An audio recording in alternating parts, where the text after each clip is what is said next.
In a future where nearly half the population is unemployed, a virtual game emerges that promises to change everything. But there's one catch. You bet your life to play, and it's in this digital hell that an ordinary guy enters, not for money, but to find his missing sister. Inside the game, every stage is a nightmare. Every mistake can kill, and no one can be trusted. But while everyone else is just trying to survive, he starts going beyond, facing impossible challenges, breaking the rules, and realizing that this game isn't just a game. There are contracts, insane powers, and a hierarchy that turns players into something far greater. And in the middle of all this chaos, he stops being just another participant and starts becoming something that can dominate the entire system. And without further ado, let's get into the video. In the year 2035, AI is completely integrated into everyone's lives, just as cell phones once became. While it brought convenience to people, it also greatly reduced labor costs. But in 2039, with the birth of the brain, although production efficiency increased, it also directly caused a huge number of people to lose their jobs. This triggered a nationwide wave of resistance against artificial intelligence, but resistance could not change the tide of technological progress. In the end, countless people had no choice but to gamble with their lives by taking part in games developed by the brain, serving as entertainment and gambling material for the upper-class elite in order to earn income, using their lives to please those powerful individuals. The name of the game is Gold Game, better known as the Game of Gold. As long as you keep winning in the survival game, you can obtain enormous wealth, until you eventually gain the brain's authority and make a leap in class. A boy named Chen thinks that he is now forced to participate in that game, because only by continuing to win will he be able to find her. He is the brain's lead researcher. One of the participants was a little frightened because he had heard that if they were eliminated inside that game, they would also be eliminated in real life. He asks the others if that can really be true. Wang Qiang tells the other young man to stop talking nonsense because that is indeed true, it is already happening, and asks if he did not see those others who ended up being eliminated in the games and suffered an electric shock that sent them to the afterlife. He stresses that if a player removes the helmet halfway through, that will also be considered a violation of the game's rules, and he will be instantly electrocuted, which means there is no way to escape other than by winning. Otherwise, why would it be so easy to make money? Even so, he points out that it is not too late to give up. The frightened young man explains that he has gambling debts and was forced to play that game so he could win money to pay them off, and that if he gives up and cannot pay his debts, he will also be eliminated, so he has no other choice but to try. Zhao Yukai says that he is very eager to test that out because he has long heard that killing people inside the game is not against the law. He looks at all the other players and asks them not to be eliminated too early because he does not want the game to end too quickly. The protagonist looks at that guy and thinks that he entered the game for the pleasure of killing others. And that is only to be expected, because lunatics like that exist everywhere. Suddenly a voice welcomes everyone and asks them to enter the game instance. That is the room of the first instance, a spacious hall. A woman appears, greeting all the players, and explains that she will be the referee of that game, and that her name is Lil Rabbit. She begins explaining the rules of the game, saying that this is the novice level, and that everyone must be reminded of the following rules in order to clear the game successfully. She snaps her fingers, and a system screen appears saying that the number of survivors in that round must fall to 3 or less, since the boss is absolutely unbeatable. She points out that the rule is very simple and clear, and that concludes the explanation. Then she wishes everyone a very pleasant game, hoping to have the honor of seeing them again. Yukai is confused and asks if anyone managed to understand what that woman just said. The protagonist begins to reflect on the matter because if the number of survivors must be 3 or less, that means that out of the 10 people there, 7 must be eliminated. However, he does not understand how that can be possible. Suddenly, a hologram begins to appear, and people are startled, asking what that is and what is going on. The hologram turns into a giant snake and starts attacking people who run for their lives. The snake begins eliminating some of the players, and the others keep running, asking how they are supposed to deal with that because they cannot hide, much less fight that monster, which means the only option is to wait for death. The protagonist shouts for everyone to spread out and not stay together. Even so, he cannot understand what kind of beginner level that is, and perhaps they really do need to wait until 7 people are eliminated by that monster before they can pass. The snake keeps advancing toward them and turns toward Chen, but at the last second he manages to dodge the bite and jumps behind a pillar. He notices that after the snake managed to eliminate 2 players, its tail clearly became longer along with its ability to turn at 90-degree angles. He remembers that the main game of that round should be the famous video game, and if it is Snake, that means the snake's head can only turn at 90-degree angles. And as long as he can remain at a 90-degree angle from the snake's head, for example 45 degrees, the snake's head will need 2 steps to reach him, although that only buys a little time to prolong the fight. Yukai notices that the snake was heading toward him and tries to run, but he still thought the whole thing was a joke and asked what that woman meant by absolutely unbeatable, because he does not want to be eliminated in a place like that. But as soon as he looks ahead, he is shocked.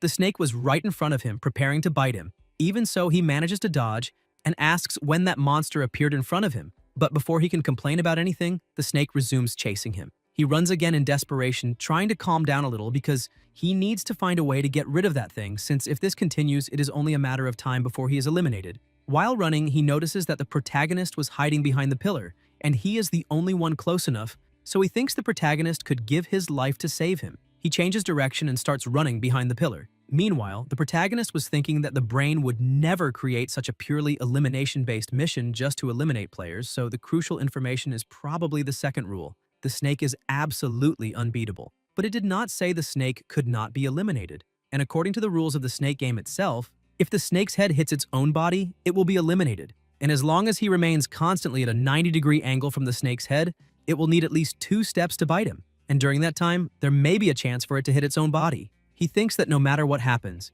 he cannot just stand there waiting for death, so he needs to try. But while he was thinking through that plan, Yukai appears behind him and grabs him, telling him to have a good trip, and asking him not to blame him on the road to the underworld. He throws the protagonist into the snake's mouth, and while being swallowed, he asks himself whether he is really going to be eliminated. He remembers the conversation he had with his sister when she was showing him the new dish she had prepared and asking him to taste it to see whether it turned out well. He realizes that, apparently, when life and death are at stake, he really can see his life flashing before his eyes. His sister was saying that everything was fine because she is not a child anymore and that little injury is nothing, because seeing the protagonist eating happily was already worth it. Jin Can points out that she had not gone so many years without eating rice for nothing, because from then on she would take care of all the protagonist's meals. However, the protagonist was a little irritated by his memories, because his sister did not keep her word. She had promised that she would cook for him every day, but that was the last meal she managed to prepare for him. On a strange night, a sudden change destroyed all the good things.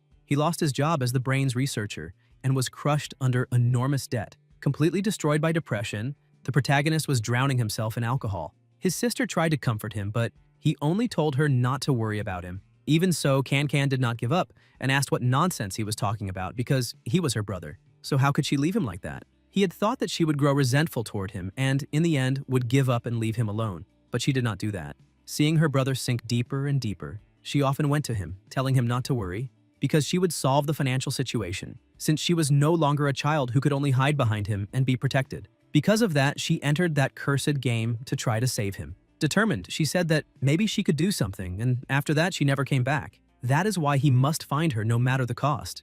The snake had bitten half of the protagonist's body, causing him an extremely serious injury, but knowing that, because of his weakness, his sister took the risk and is now missing, he shouts that he cannot die in a place like that. He gathers all his strength and starts trying to get out of the snake's mouth, but only half of his body manages to come out. He falls to the ground and realizes that he is about to lose his life, but he still refuses to die. With each passing second, he feels his will fading because his consciousness is beginning to go dark. But at the very last second, a screen appears in front of him saying that Employee ID has been detected and successfully activated. The protagonist is taken to a completely strange place and asks if he has not yet been eliminated and why he is in that place. The system screen informs the protagonist that the system is linked exclusively to player Chen, and that administrator privileges have been activated. Level 1 administrator privileges.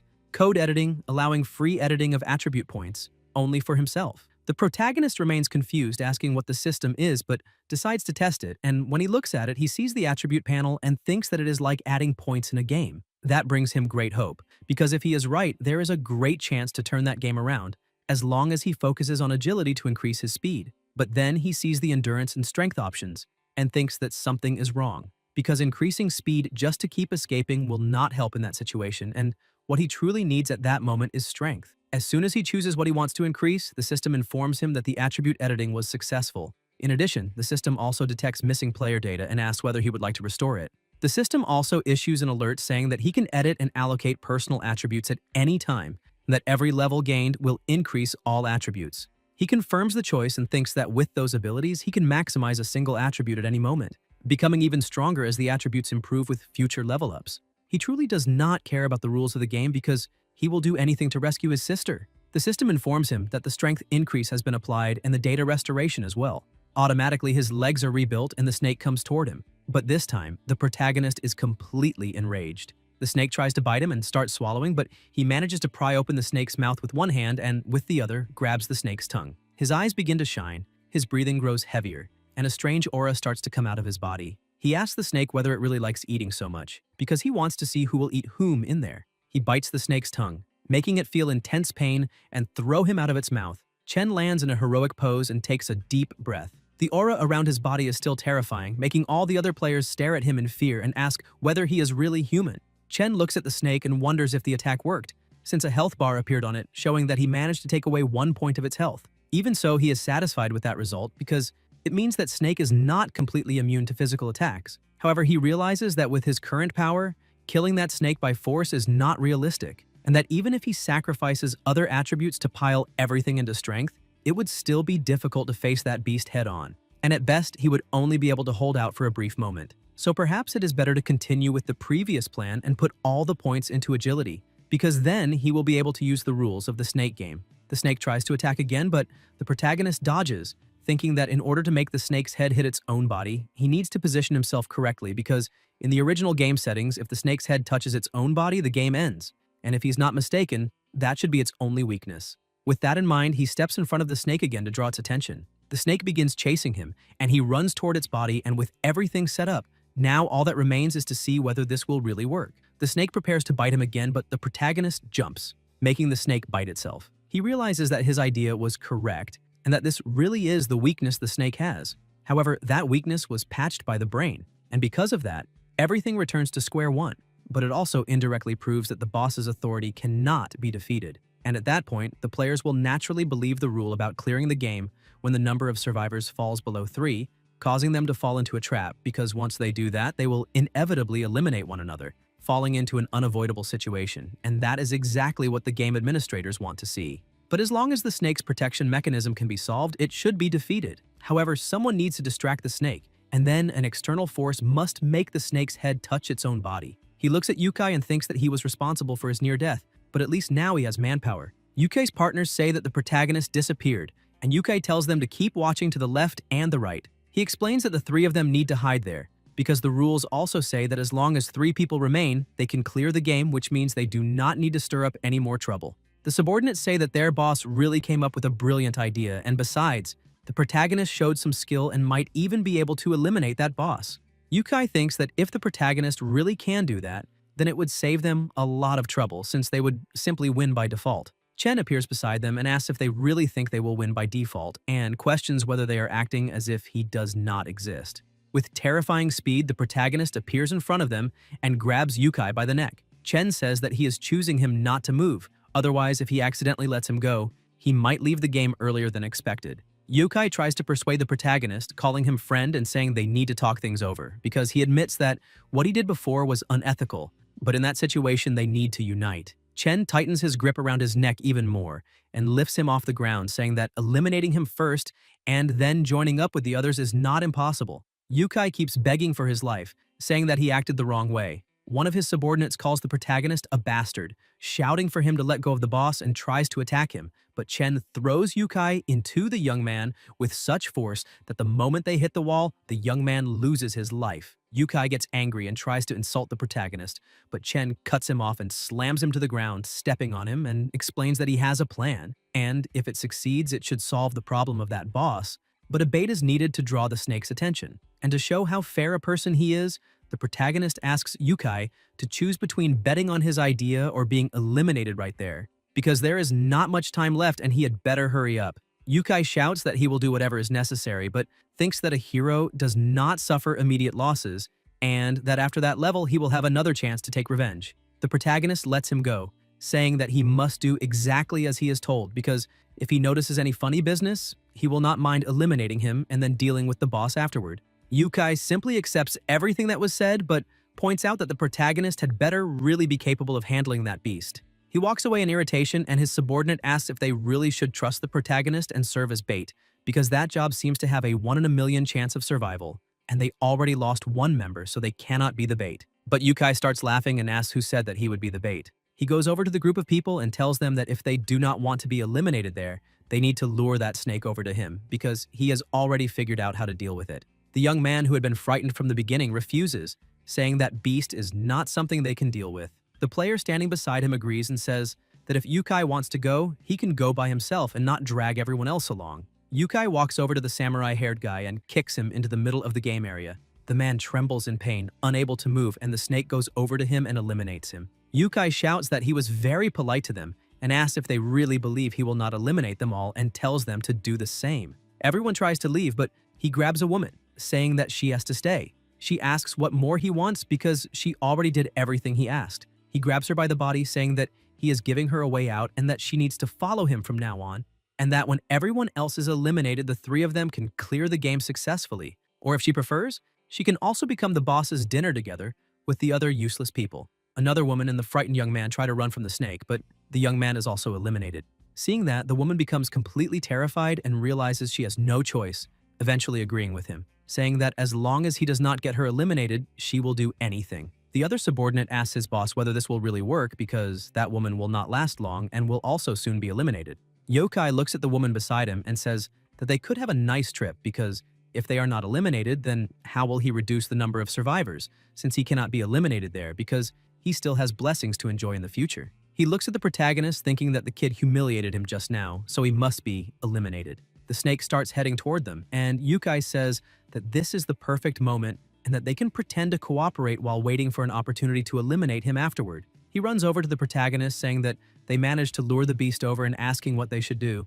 But the protagonist was analyzing the whole situation and thinks that that useless man did nothing but evil. And if there is a chance, it is better to eliminate him as well, since he is an unstable factor. Otherwise, it will be hard to guarantee that he will not cause trouble. The protagonist pretends to believe him and says that as long as the snake's head hits its own body, the game will end. Yukai shouts that this is nonsense because he had already tested that while he was being chased, and that snake has a protection mechanism, and if its head touches its tail, it will immediately dodge and avoid contact because if it were that simple, that kid would have done it already. But Chen appears behind him and kicks him, telling him to stop the nonsense and do it immediately. They continue running from the snake, trying to lead it toward its own body, and the protagonist, with his astonishing speed, kept circling them. The woman with them screams that she cannot run anymore and begs Yukai to help her, but he only shouts for her to jump to the inner side where it is safer. The three of them jump to the inside and the snake turns toward the protagonist.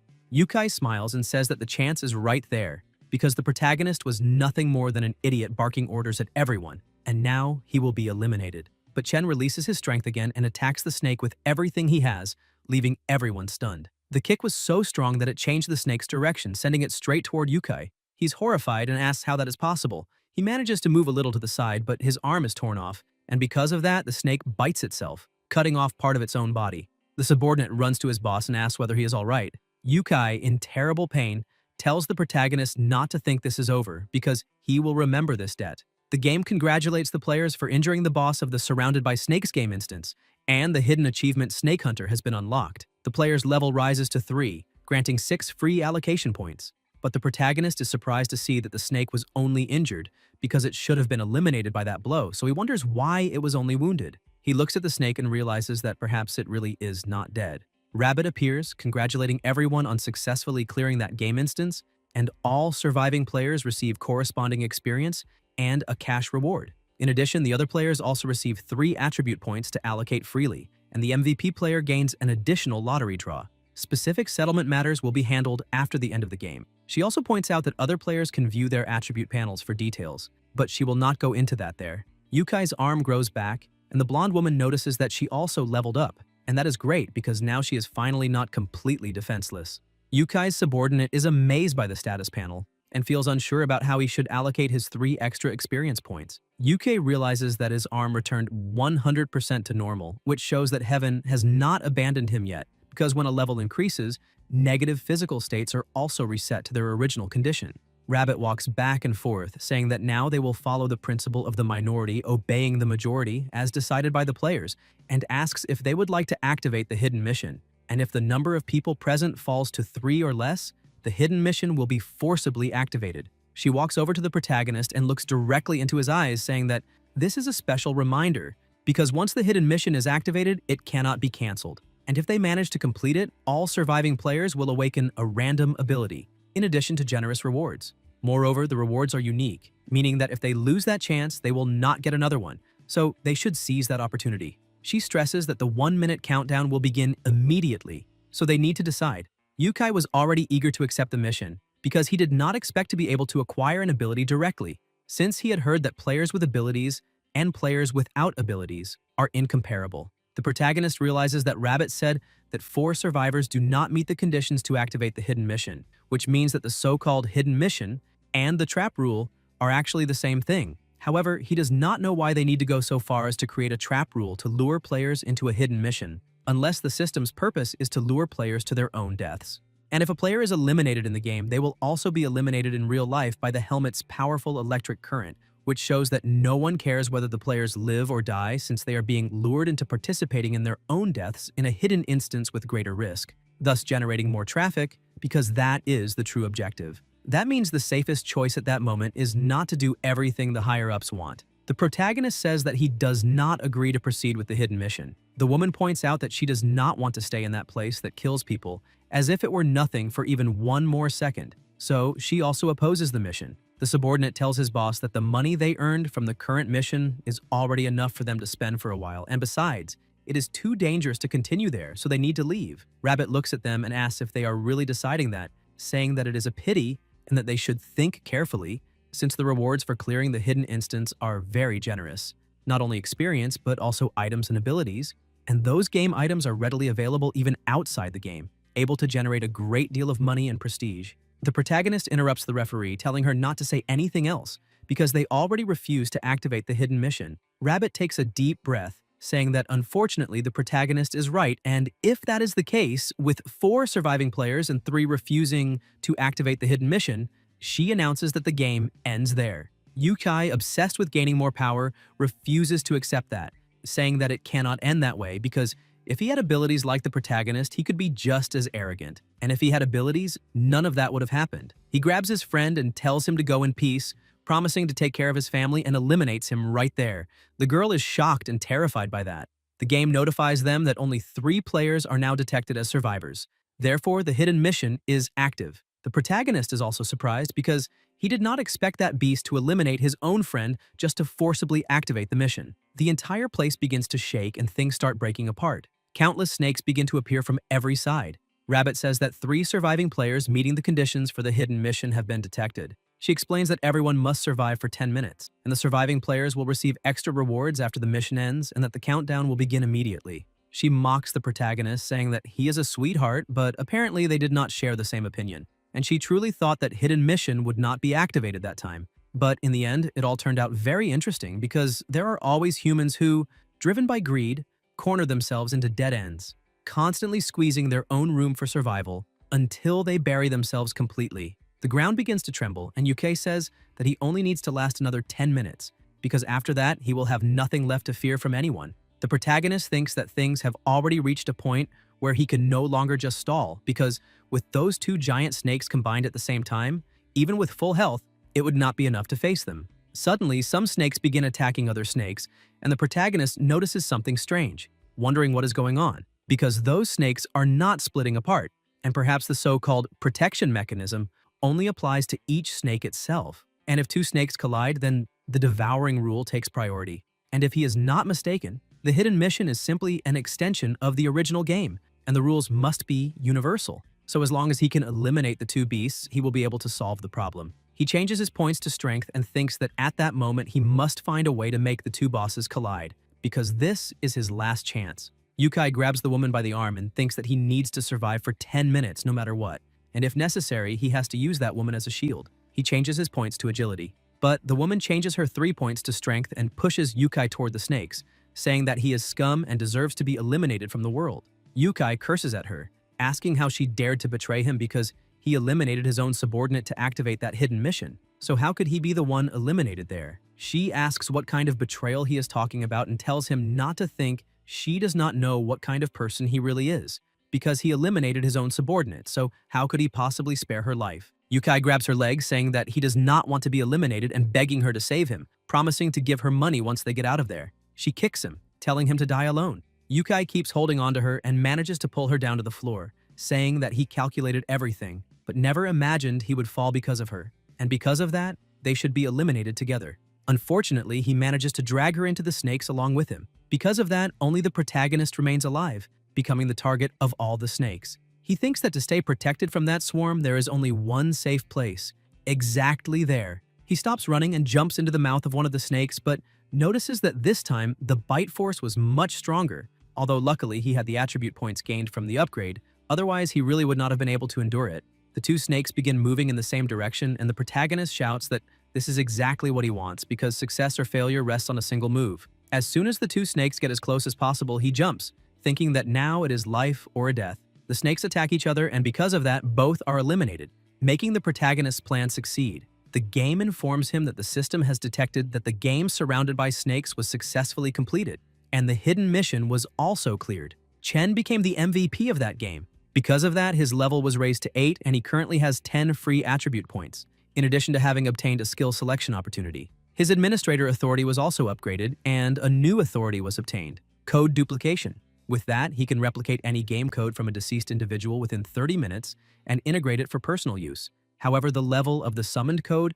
will remain at the same level as the user himself. The protagonist is surprised to discover that he obtained code duplication because he truly did not expect the system authority to also increase with level, which means that now he can duplicate the code of all deceased NPCs. The system asks whether he would like to duplicate Snake, and he thinks there is no need to think too much about it. He should simply duplicate it. He confirms in the system that he will duplicate the Snake's code. The system congratulates the host for acquiring ownership of the Snake code, and because of that, it has been added to the system backpack and can be summoned at any time. He thinks that with this change, he will have an excellent additional helper in the future. Rabbit congratulates the protagonist for being the only one who qualified in that game. She says that she will be the Supreme God's representative to collect the protagonist's information and upload it to the database, and that if in the future he continues to show exceptional performance, he will receive substantial additional rewards. She asks whether he would like to accept that reward. Chen thinks that apparently this is how they select players who can obtain artificial intelligence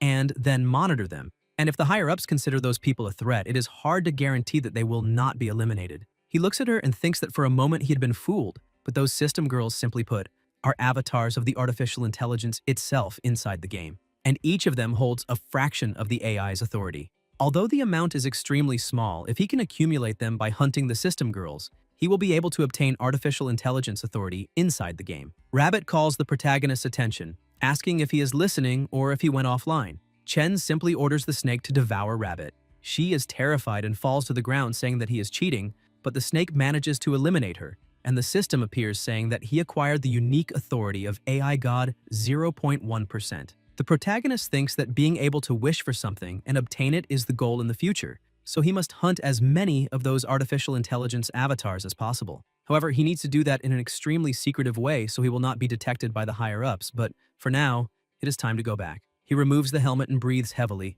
frightened, asking himself if he really managed to come back alive, and now he understands what his sister was going through. He picks up his phone and notices that there were 2 messages. The messages said that player Chen completed the beginner instance and the hidden mission, and because of that, he received 200,000 yuan in live stream tipping rewards. The protagonist is somewhat pleased by that because 200,000 is an amount ordinary people might not save in many years. But in the game, as long as one stays alive, it is easy to make money, so it is no wonder so many people join it. He tries to call his sister but cannot reach her, and lies down on the bed, saying that he is still unlucky, wondering where she ended up. He keeps blaming himself because if he had not been so obsessed back then, and after strongly opposing the use of artificial intelligence for such games, offended the higher-ups, he would not have been locked up by those bastards. And besides losing his job, he also suffered a huge amount of financial losses, which forced his sister to enter the game to make money and clean up his mess. Thinking about that leaves him even more stressed. He gets up, saying that ever since she left a little money behind, there has been no further trace of his sister, and the only known clue is that she was active in the game. He gets ready to take a shower and thinks to himself that no matter what he needs to do, whom he must face, or where she is, he will find her, because this time it is his turn to protect his family. In a bar, some people were gathered, and the announcement about the game appears, saying that they will broadcast match number 264 live. They are impressed to see that the protagonist is very interesting since he managed to identify the snake's weakness at the beginning of the game, so he must have researched a lot before entering. Tian Quan, level 25, captain of Team Pojin, starts laughing, saying that that kid has a fierce streak in his chest, and that if he had the chance to have him on the team, it would not be a bad thing at all. Fei Ying, level 23, vice captain of Team Pojin, is not so impressed, saying that it was only a beginner level and that if those people had been able to cooperate and work together against external threats, perhaps no one would have been eliminated. But unfortunately, in a beginner field with an average elimination rate of 40%, they managed to reach almost total annihilation. So all they can say is that the overall quality of that batch of players is very low, and players of that level are not qualified to be their teammates. Tianquan is surprised and begins laughing, saying that this is just like her, known as the nightmare of novices, with players still that fragile, and asks if they should not lower their standards a little, because if this keeps up, the team BMPA will not be able to recruit anyone. But she refuses, saying that quality must prevail above everything, especially quantity. After taking a shower, the protagonist steps out and notices that his phone is ringing. As soon as he answers, he asks who it is, and the voice on the other side says that he has news about the person Chen is looking for. The protagonist asks what he just said, but the voice replies that 3 days ago she appeared on the MVP ranking board of a certain game. However, the information costs 50,000, and as soon as the money is transferred, he will send the details. The two begin talking through the messaging app. The bounty hunter says that he accepted the protagonist's friend request and now he needs to transfer the money. Without a second thought, he sends the amount and the bounty hunter sends the information, saying that it is in District 39 ranking Find the Difference. Chen becomes excited and thinks that apparently he will have to try his luck in District 39. Although the Find the Difference game disappears after being completed, he cannot miss the opportunity to follow that clue. He puts on the helmet, asking his sister to wait just a little longer because he is going to find her. He is taken into the game, and as soon as he arrives, the system welcomes him, saying that he completed the initial level and can now freely choose game instances, and that according to the agreement, he may play the next game within 7 days, and failure to comply with that recommendation will result in heavy fines, and the company reserves the right to take coercive measures. The protagonist simply destroys the message in front of him, asking what kind of tyrannical clause that is, because he needs to participate in the game and create value or pay an enormous sum to buy back his own share. And apparently they lose absolutely nothing, but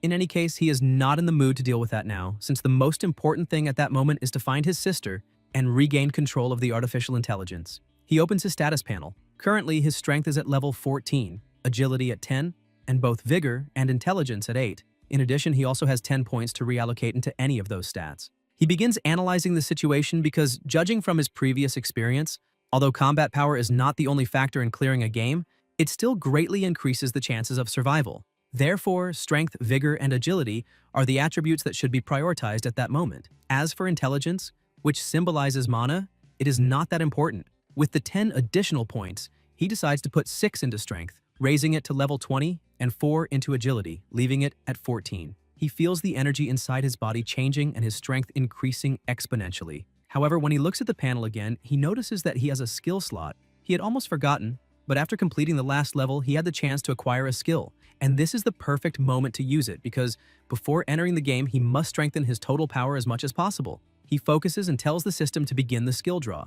A huge roulette wheel appears in front of him and starts spinning. A few seconds later, it stops, and the system congratulates him for obtaining the skill Invisible Wings. After use, the player can gain 1 minute of time in the air with a cooldown of 10 minutes. The protagonist thinks that although that ability is not high level, if it is used well, it can still have miraculous effects in critical moments. With everything ready, he thinks that there is no more time to lose, so he decides to take a look at Ranking Hall D. But before he can enter, someone approaches and asks if he is a newly promoted player. The protagonist asks how he can help, and the young man starts smiling, saying not to take it the wrong way because he is also new, but he has already managed to clear 2 games, and he would like to know if Chen is interested in joining him for adventures. He points out that the protagonist does not need to worry, since his target is an E-rank instance, and there will not be much danger. Chen apologizes, but explains that he intends to go to a D-rank instance, so he cannot join anyone. The young man is shocked, asking him to think it over, and questioning how a novice intends to challenge a D-rank instance, because that is extremely reckless,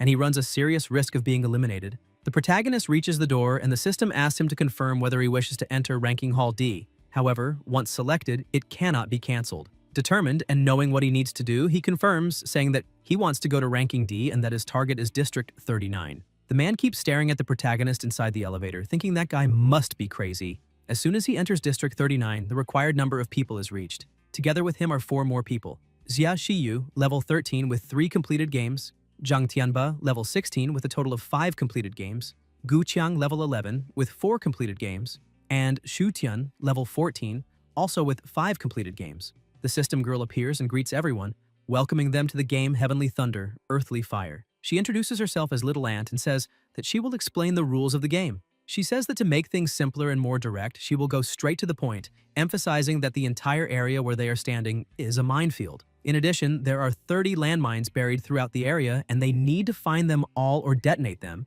And as long as either one of those conditions is achieved, it will count as a successful completion of the level. One of the people asks if it is not too simple because it is only a minefield, and as long as they can find the mines, they can clear it. Another person says that he does not believe it is that simple. Little Ant points out that in fact, it is not that simple, because within every 5-minute countdown, at least one player must perform an exploration, and if anyone violates that rule, the entire team will be punished. If no player explores the map within the time limit, a landmine will be detonated at random until all of them are activated. However, to help everyone clear the level, the instance also left behind a glimmer of hope. Each exploration has a chance of revealing various support items beneath the squares, so they can make good use of all the equipment. She walks to the edge of the board and wishes all the players excellent performance, then jumps down from above, saying that she truly hopes that the next time she appears, everyone will still be alive. A young man with glasses says that it does not seem very difficult because it is just a game of Minesweeper, and as long as they follow the corresponding logic, clearing it is only a matter of time. A woman responds that later they can try to follow logic, but the first exploration is basically Russian roulette, since no one knows whether they might suddenly step on a landmine. Chen thinks that something about it is strange, because although what the woman said seems correct, it makes no sense for a D-rank instance to be that simple, which makes him wonder whether he entered the wrong place. However, the discussion quickly shifts direction, and they begin questioning the fact that there is a player there who had only just come out of the beginner level, because each of them has already cleared at least 2 or more instances. So why is that kid there, able to drag them down? That means that piece of trash is simply a ticking time bomb, and his threat is probably no smaller than the landmines. Tianba asks everyone to calm down and stop arguing because he has an idea. He says that everyone must have heard the rules, and in that case, no one can act independently, so they will decide the order by drawing lots. And whoever is selected must move forward, and anyone who dares to violate that will be harming everyone. So he cannot be blamed if it becomes necessary to eliminate that individual in order to protect the group, because that way, even if the protagonist is just a novice, he will not drag the team down. As for the rest, it depends entirely on each person's capability. After explaining his idea, he asks who is in favor and who is against it. Shu Tian says that everyone should already have heard of the tyrant Bree of Z City, because it is the same person. Chang says that if anyone has any objections, they can go to the side and fight to settle it. Otherwise, everyone should raise their hands immediately. The protagonist ends up agreeing, even though he thinks that guy is acting in an arbitrary and dictatorial manner. Even so, this is the best option for now. Otherwise, everyone would be confused and the whole thing would turn into a mess, which would only cause more trouble. Tianba says that to prevent people from suspecting him, they will use the system's built-in lottery function. That way, everyone accepts fate and no one can try to cheat.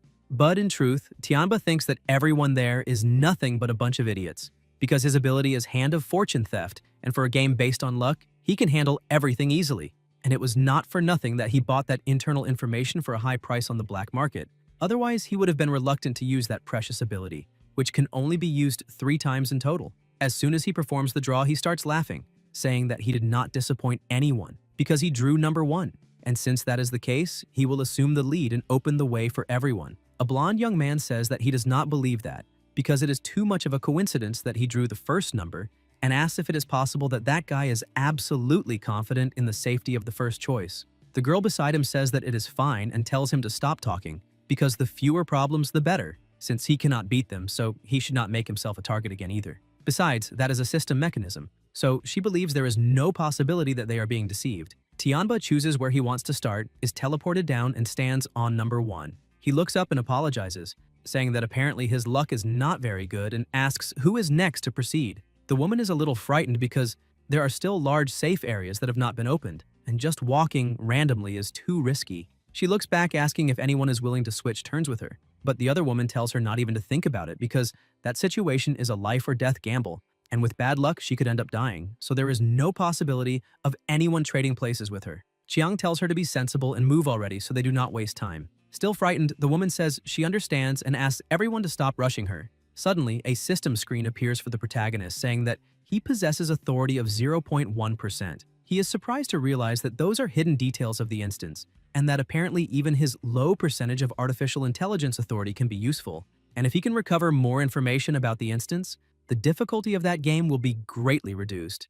But as soon as he tries to advance, a message appears saying that visualization failed because he does not possess sufficient permissions. He thinks that was only to be expected, because it would not be that simple, and apparently for now, all that remains is to analyze the only available information. He begins reflecting on the fact that 1-1 and 2-2 switched places, and realizes that it is an XP system watermark, so it could be that he decides to switch places with the woman. She asks whether he is really serious, because once he takes on that responsibility, he cannot back out afterward. The protagonist says that it is fine and takes responsibility for making the second move, telling her to hurry up. Chiang thinks that this is just what one would expect from a novice, because he is still thinking about how to win over girls, so they need to remember to stay away from him in the future so they will not be dragged down. Tianba, on the other hand, finds the protagonist very interesting, because the reason he himself dared to take the first step was that he bought information at a high price on the black market. But Chen is different because he is so confident that Tianba starts wondering whether he also possesses some privileged information. Chen looks downward and thinks that earlier there was an XP system watermark on the panel, and that must mean that this instance is an evolution of the XP version of Minesweeper.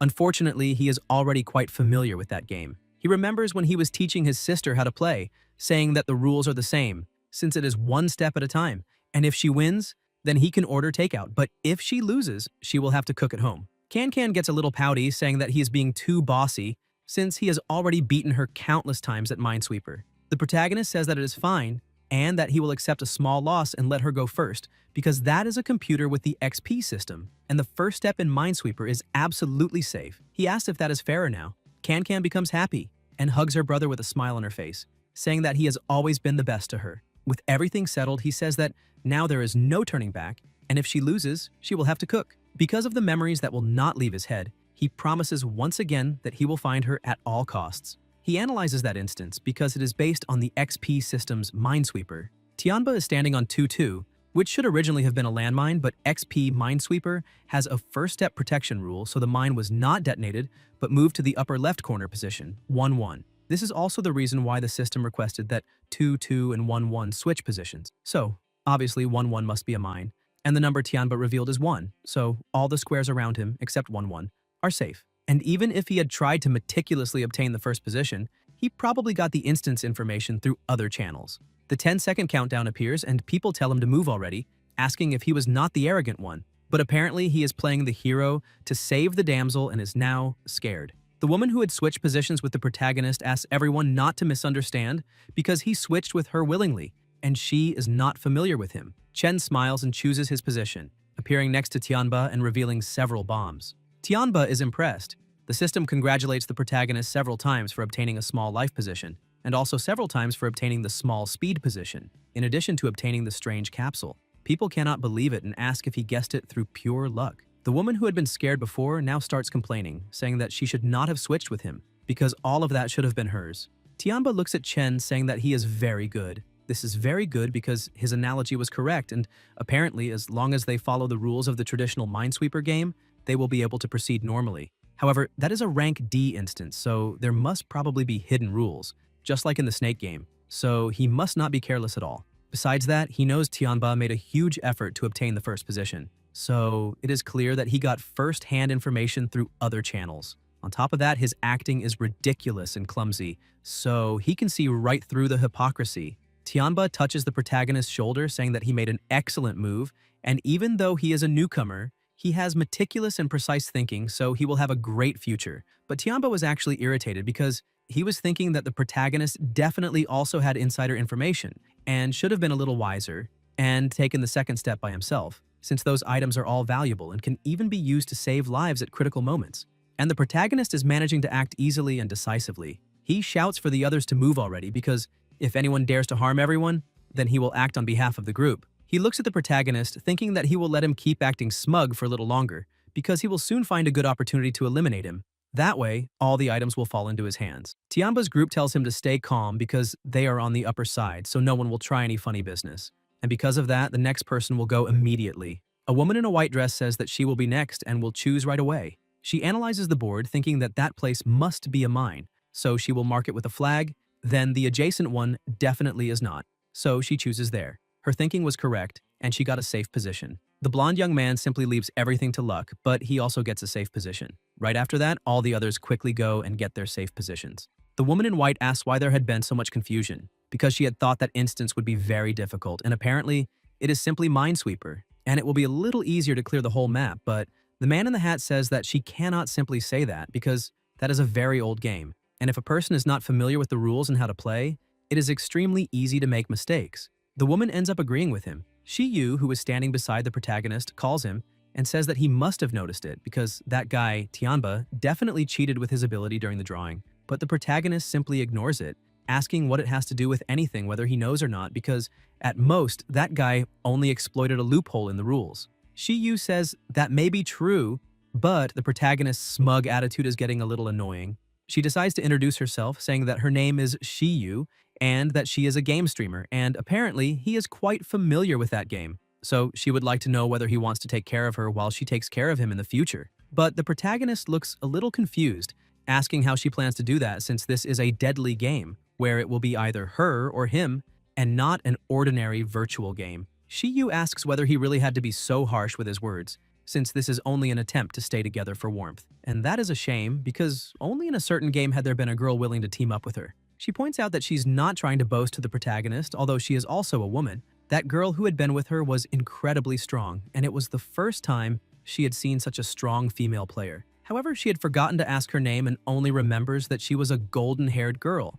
and after that, she never found such a powerful and reliable ally again. Upon hearing that the girl had golden hair, the protagonist becomes alert, thinking that it could be his sister. Because of that, he grabs Shiyu's shoulders tightly, asking whether the girl she had met had long hair, double eyelids, and a mole at the corner of her eye. Shiyu pulls away, telling the protagonist to stop that because he was hurting her. She explains that she did not get to see her that closely, but from what she remembers, she really does look similar to the one he just described. Chen realizes that his sister really is fine. Tianba shouts at the woman in red, asking what she is doing because it is her turn and she must hurry. Still extremely afraid, she asks whether someone could help her, because all the easy choices are gone and the rest really does not seem easy to choose, so she does not know what step to take because there is no way to choose each square. The rest is harder than before, and the smallest mistake could make all of them suffer. Other players tell her to blame fate for her bad luck, because in a game of Minesweeper, luck is also part of strength. The countdown reaches 30 seconds, and the system says that the next player must start the game as quickly as possible, because after the 30-second countdown, a landmine on the field will be detonated at random. Tianba begins to lose control and shouts, asking what they had said during the drawing, because if someone does not follow the rules of the game, that means going against everyone, and if she does not dare choose, then he will help her, and he starts approaching. The woman, completely panicked, simply crouches down and begs for her life, saying that she does not want to be eliminated there and keeps screaming for help. Tianba prepares to grab her, saying that if she is so afraid of death, then he will help. But Shiyu steps in front of him, telling him to wait and not move, and asks why he cannot help her choose, because that does not violate any rule. She looks at the woman, saying that if she trusts her, then she only needs to listen. Shiyu explains that the number under her feet is the number 3, and around the girl in red, 3 landmines have already been marked for her, so the square in front of her definitely is not a landmine, and if she trusts her, she only has to go there. The woman in red becomes extremely grateful, saying that she will listen to her and choose immediately, and thanks her once again. Shiyu goes to Tianba and asks him to calm down a little, because that girl was only very nervous, and ended up becoming stunned for a moment. The girl in red goes to the square that Shiyu had indicated to her. As soon as she steps on it, nothing happens, and she shouts her thanks once again, because Shiyu told the truth, and now she is fine. Shiyu smiles, saying that it is very good to see that she is fine, but suddenly the color changes and everything turns red, and a bomb signal appears. Everyone is surprised, and the girl in red asks what is happening, because Shiyu had said there were no landmines. The protagonist shouts for everyone to get away, and the explosion completely destroys the girl's body. The explosion hits a good portion of the board. Shiyu manages to escape the explosion with her gravity control, and the protagonist uses his invisible wings ability. Tianba and his companions use shields to protect themselves. The other players only try to run as far away as possible, but some of them had been hit by the explosion. The protagonist goes to the edge of the blast, questioning where that landmine had come from. For a moment, he wonders whether it is possible that Shiyu did that, but he quickly dismisses that idea because that part of the board definitely should not have had a mine, and something unexpected must be happening. The blonde young man with some burn injuries on his body looks at Shiyu, saying that she was the one who pointed the way. And he really cannot believe that such a well-behaved and beautiful woman could have such a cruel heart. The woman in white agrees with her friend, asking Shiyu whether she knew that 3 players died because of her, because apparently she is nothing but a murderer. The woman in white keeps shouting and pointing her finger, saying that the number of people has gone down and it will be her turn to figure things out soon, and she does not want that because Shiyu eliminated the other players and should be held responsible for it. Shiyu puts on her headset, telling the woman in white to go ahead already, because the others are already dead, and this is so annoying. She also asks where they all were when that girl was asking for help, and now they are shouting and trying to do something. Besides that, when the woman decided to make the choice, all of them agreed, and now they are saying that her death happened because of the help she tried to give, and apparently the woman in white is simply looking for a scapegoat, plain and simple. She also asks whether they might have missed some important information. The protagonist keeps analyzing the situation and thinks that Shiyu definitely did not calculate wrong. The problem is probably in a place no one can see, something that may be hidden beneath that minesweeper field, because that place definitely was not supposed to be a mine, which makes him wonder whether he also missed some important information. When he looks back, he notices that the numbers on the minesweeper board are changing. Tianba continues acting like the leader of the situation and says that that girl is indeed an irresponsible murderer because of what she did, asking whether she really thinks they do not dare deal with her. The others end up getting involved, agreeing with the supposed leader, saying that they need to do something before she does something stupid again, and ends up taking more people down with her. However, Shiyu was already losing patience and looks at Tianba, telling him to do something already instead of just talking, because her ability is gravity control, and if they really are not afraid of death and want to experience free fall, then they only need to step forward. All of them become frozen, frightened by the situation. The protagonist approaches her and she turns around irritably, asking whether he is there to cause more trouble, but he only asks her to calm down and points to the side, asking everyone to listen to what he has to say. He explains that there must be a moving mine on that minesweeper field, and it can move back and forth across the field and detonate at any moment. The woman in white is a little doubtful, asking what that guy is talking about. Chiang points out that this information is absurd because if such a thing really existed, could that instance still even be considered minesweeper? Tianba finds that information very interesting. The protagonist continues his explanation, saying that if he remembers correctly, the numbers marked there before should have been 3, 3, 3, and 2, but now it changed to 2, 3, 3, and 3, and the mark that had been next to the explosion also disappeared. In other words, the mine that was there moved one square to the right, and that is what made that woman blow up directly without any defense. After hearing the explanation, Chiang ends up agreeing with everything the protagonist said because it makes sense. The woman in white also says that the woman in red really was fine when she stepped there the first time. Chen tells Shiyu that she guided that woman in red to make that move, which shows that she must have noticed that there was a problem with that board a long time ago, so she found a scapegoat to verify it for her. He looks at her and asks what she thinks of his deduction, asking whether she would prefer that he keep talking. Shiyu is surprised by all of this and asks how the protagonist knows that and what his real purpose is, since he is helping her get out of that situation. Chen asks who said that he is trying to help her because apparently she must have misunderstood. He points out that she still cannot be eliminated because he needs her strength to help him uncover the whole truth. Shiyu starts laughing and asks why she should help him, asking whether it is only because he spoke up for her to protect her. Besides that, she really did not expect a newcomer like him to be so arrogant, because she did not ask for anyone's help, and even without him helping, no one there can do anything to her. Chen releases his killing intent, and with his eyes fixed on Shiyu,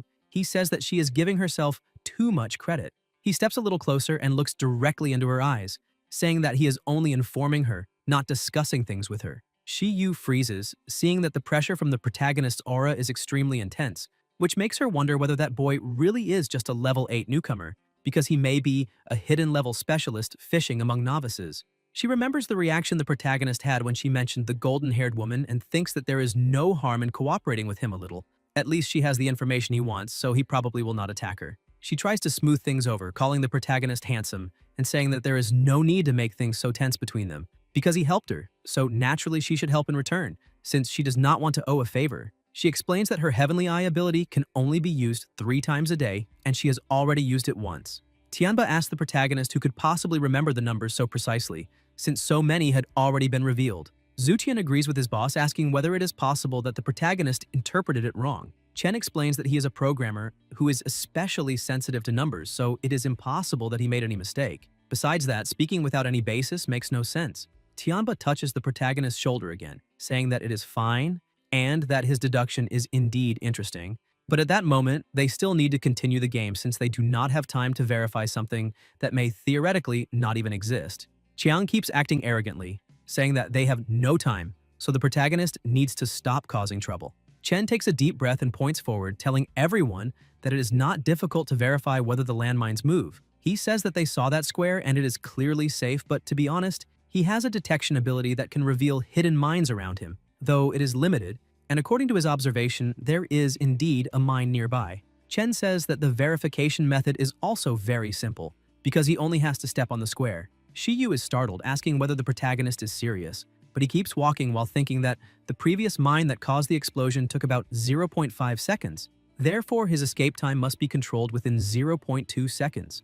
Otherwise, he will be affected. He changes his stats to increase his speed. By concentrating his distributed points into agility, he compares himself to a level 20 player. Besides that, with speed potions and health potions, there is a high probability that he can escape the blast radius. The other people begin to move away, thinking that the protagonist really is crazy, and if he wants to be eliminated, he needs to do it alone. As soon as he steps on the square, the bomb is activated and the explosion happens. Once again, people move away as much as possible, creating shields and using their abilities to escape the blast. Shiyu cannot believe that the protagonist would get himself eliminated in such a stupid way, but she is surprised to see that he managed to get away using only his speed. She cannot believe that he is that fast, because even with potions, he should not be able to move that quickly, which makes her believe that that boy definitely hit his true level, because he is at least level 20 or above. Chen thinks that he barely managed to escape because he almost truly got eliminated, and his remaining health is not enough for another attempt, and for safety, he will use a health potion to recover some of his life.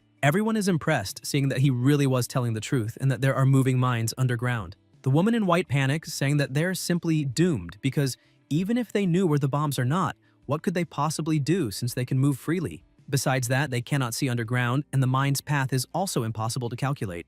The instance tells the players to proceed with the next exploration within 30 seconds, because if they do not, another mine will be detonated at random. A blonde young man and the woman in white were completely desperate, saying that it was all over and all of them were doomed to die. Chen analyzes again where the explosion happened, thinking that those mines must have a movement pattern, otherwise the difficulty would be excessively high and that is not logical enough. Although the movement pattern is important, understanding the reason why the mines move is even more urgent. Then he notices something. He asks whether everyone saw it and points out that in order to clarify that, first they must solve the problem of the mines' movement. Zhu Tian points out that this is what he would normally say. However, the mission is still more urgent, because how can he care about anything else when he is running the risk of death? The protagonist agrees, saying that this is exactly what he was going to say. He says that in order to find the story, all of them must split into two groups. One group will complete the system's mission, and the other group will find the mine's trajectory.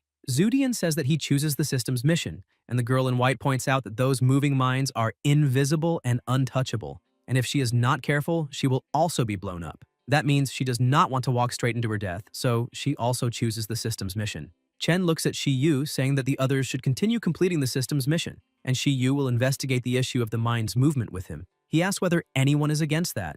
Shiyu agrees, saying that she will carry out the mission with him without any problem. Tianba once again touches the protagonist, asking him to wait a bit, and points out that it is very dangerous for only 2 people to do that, suggesting that Chen take his group with him, because more people means more safety, but the protagonist says that the situation below is unclear and too many people may be counterproductive. He asks Tianba not to worry because if there is any extra gain, he will share it with everyone. Tianba does not like that idea at all because he has the feeling that there is definitely something good down there. And apparently, the protagonist probably noticed something, which makes him think that if the protagonist obtains any reward, he may not share it with everyone. Even so, he agrees with the plan, saying that young people nowadays really do have motivation and enthusiasm, so he will stay on the upper side to lead the team and continue the system's mission. He hands a communicator to the protagonist, saying that he should take it because if he encounters any situation down below, he must contact him immediately so he can provide support from above. The protagonist is surprised to see that that guy has a communicator because he did not imagine that someone could have so many good things.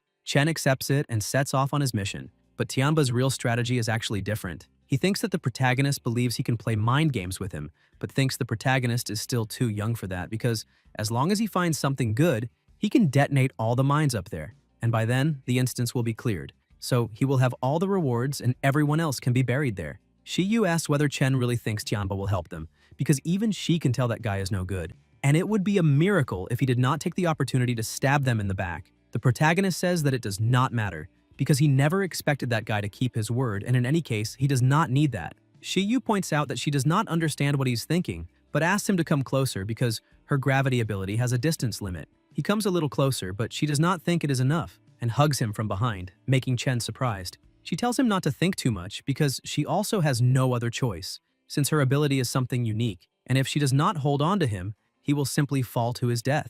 The protagonist says that the reason does not matter because they have a mission to complete and tells her to move already. She tells him to get ready and jumps into the hole. While slowly descending through the hole, she says that the place is empty and asks whether they can really find any clue there. The protagonist notices something farther below and tells her to come closer slowly. As soon as they reach the entrance, they step onto the ground and realize that it is a passageway. He says that this is probably the passage the mines use to move, so they must be inside there, and once they enter, they will be able to know the movement pattern. Shiyu is impressed because she did not expect such passageways to exist, and asks whether it is possible that the mines are using those passages to move freely. The protagonist says that he does not know exactly how they move. Shiyu gets a brilliant idea, saying that perhaps they could be mines with legs, and starts laughing. But she notices something moving behind the wall and becomes frightened. She grabs the protagonist, asking whether he saw that too, because something definitely just happened. Frightened by the situation, she says that the protagonist needs to protect her, because that is not a place like the outside and there is no room for maneuvering.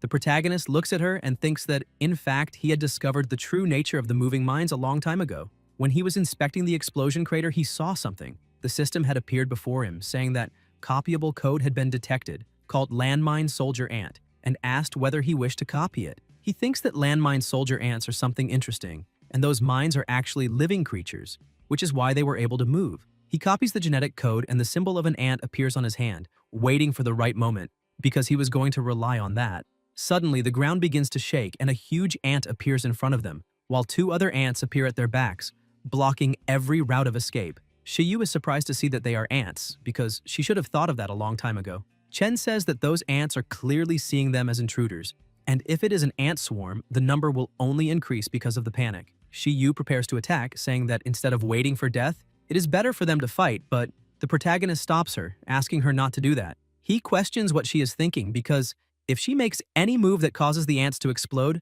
they will all be eliminated together. Not knowing what to do, she asks what they should do from there on. He uses his ability to create a giant ant. He grabs Shiyu and tells her to crouch down. She is impressed to see that the protagonist can also summon ants and asks what kind of ability his is exactly, because if he can copy everything he sees, that would be extremely powerful. The system's ants approach the protagonist's ant, and apparently they begin to communicate. Chen thinks that this was already to be expected, since ants identify their own species through smell. So all he has to do is cover his own scent with the scent of the ant he created, making all the others mistake them for their own kind. Shiyu, a little embarrassed, asks if the protagonist can let her go now. He lets her go and apologizes for having done that. Chen walks over to his ant's head and gives it a few slaps, making it release some saliva. He takes some of it and asks Shiyu to spread it over her body, because the ants probably will not bother them anymore. But she is disgusted and says there is no chance she is doing that. Chen starts spreading it over his own body while telling her that she does not have to do anything if she wants to die.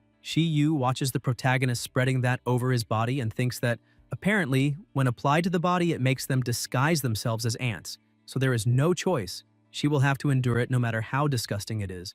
After spreading it over their bodies, they continue walking, and she is impressed and frightened to see that there are still many ants around. The protagonist points out that something is wrong because there are too many ants there. Shiyu disagrees and explains that this is normal since they are inside the ant's nest. But he asks her to think about it more carefully because the system's rule was to find 30 mines, but now those ants are in a much greater number, possibly reaching 50 or more. Shiyu ends up agreeing with his point of view and asks whether the rules of the game could be false. Chen starts thinking about it and dismisses that possibility because the rules of the game cannot be false, and perhaps there really were 30 landmines when the game began. He asks her to stay close to him because if he is right, the answer is at the end. As soon as they approach the end of the tunnel, he discreetly observes and notices that there is a queen and several worker ants carrying the queen's eggs. The protagonist begins to understand the situation, because in truth, there should only have been 30 at the start of the game, but with the queen there, the longer they take, the more mines there will be. So in order to clear that game, they need to eliminate that hidden boss. Another mission appears in the system, written updated survival mission. The player has detected the central mechanism of heavenly thunder and earthly fire. The upper section also changes, and the system notifies everyone that the mission to destroy the source of thunder, the queen ant, has begun, and the reward is double experience and a random item draw ticket. The MVP's exclusive personal rewards are a grade C weapon, Blade of the Void, with a grade C ability. The protagonist is surprised since in the end it really is a mission update.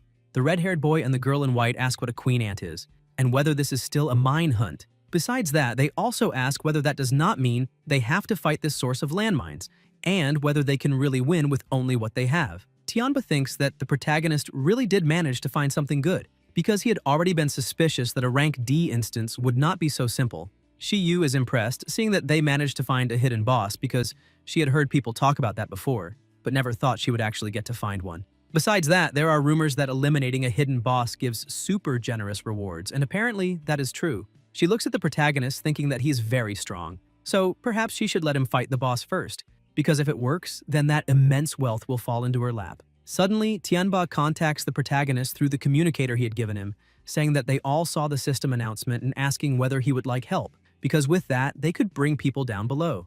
The protagonist starts laughing and says that apparently he cannot hold himself back so soon, but tells Tianba that he's not in a hurry and can let the bullets fly a little longer. Tianba keeps trying to talk to the protagonist, but the protagonist no longer responds, which makes Tianba think that the boy really is planning to keep all the rewards for himself, and that apparently his greed is very great.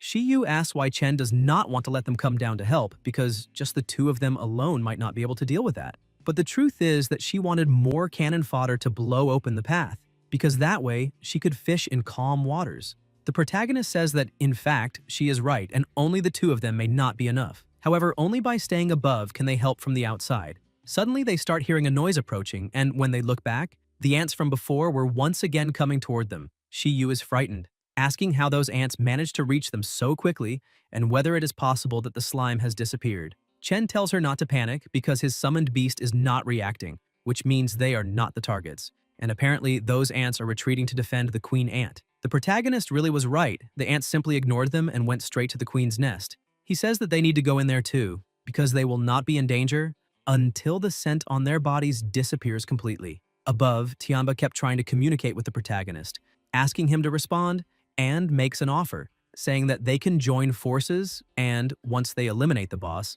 they will split the reward 70% for Tianba and 30% for Chen. However, he gets no response. Chiang tells his boss that not even a 70-30 split was enough for the protagonist to answer, which makes him wonder whether there really is that much good stuff down below. Zudian says that this is highly likely, otherwise that boy would not risk his life to go solo since they are there to seek wealth. Tianba was already completely irritated with the protagonist, saying that he may even win the rewards, however he needs to stay alive to claim them. And there is no point in the protagonist thinking he can escape just by being below, because the communicator he handed him has a positioning function. Chen was already beside the queen. Shiyu asks what they should do now because apparently they are only going to keep hiding, since the two of them alone cannot eliminate all those ants. The protagonist tells her to be quiet.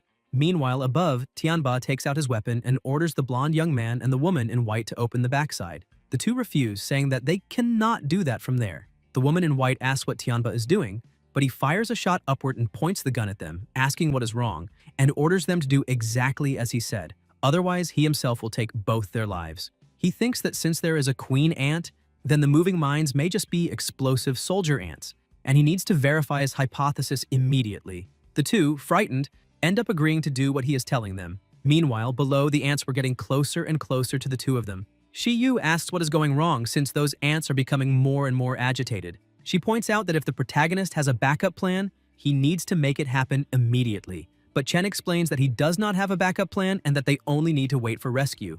That makes her even more afraid. Shiyu asks if he has gone crazy because apparently he is waiting for that guy called Tianba to come down there and rescue them. And even if he managed to get there, they would probably become ant food before that. One of the ants tries to touch her leg and frightened, she ends up hitting the ant, making it angry. Shiyu falls into despair, screaming that this time it is all over because they have been discovered and she should never have trusted the protagonist. The ant tries to get closer, but before it can do anything, an explosion happens, drawing the attention of all the ants. The protagonist says that they are already there. Chen lifts part of the queen ant and asks her to get inside, but she asks why she should do that. The protagonist explains that someone stepped on the top of the passage and the soldier ants are going to detonate. The two of them run underneath the queen and a huge explosion occurs.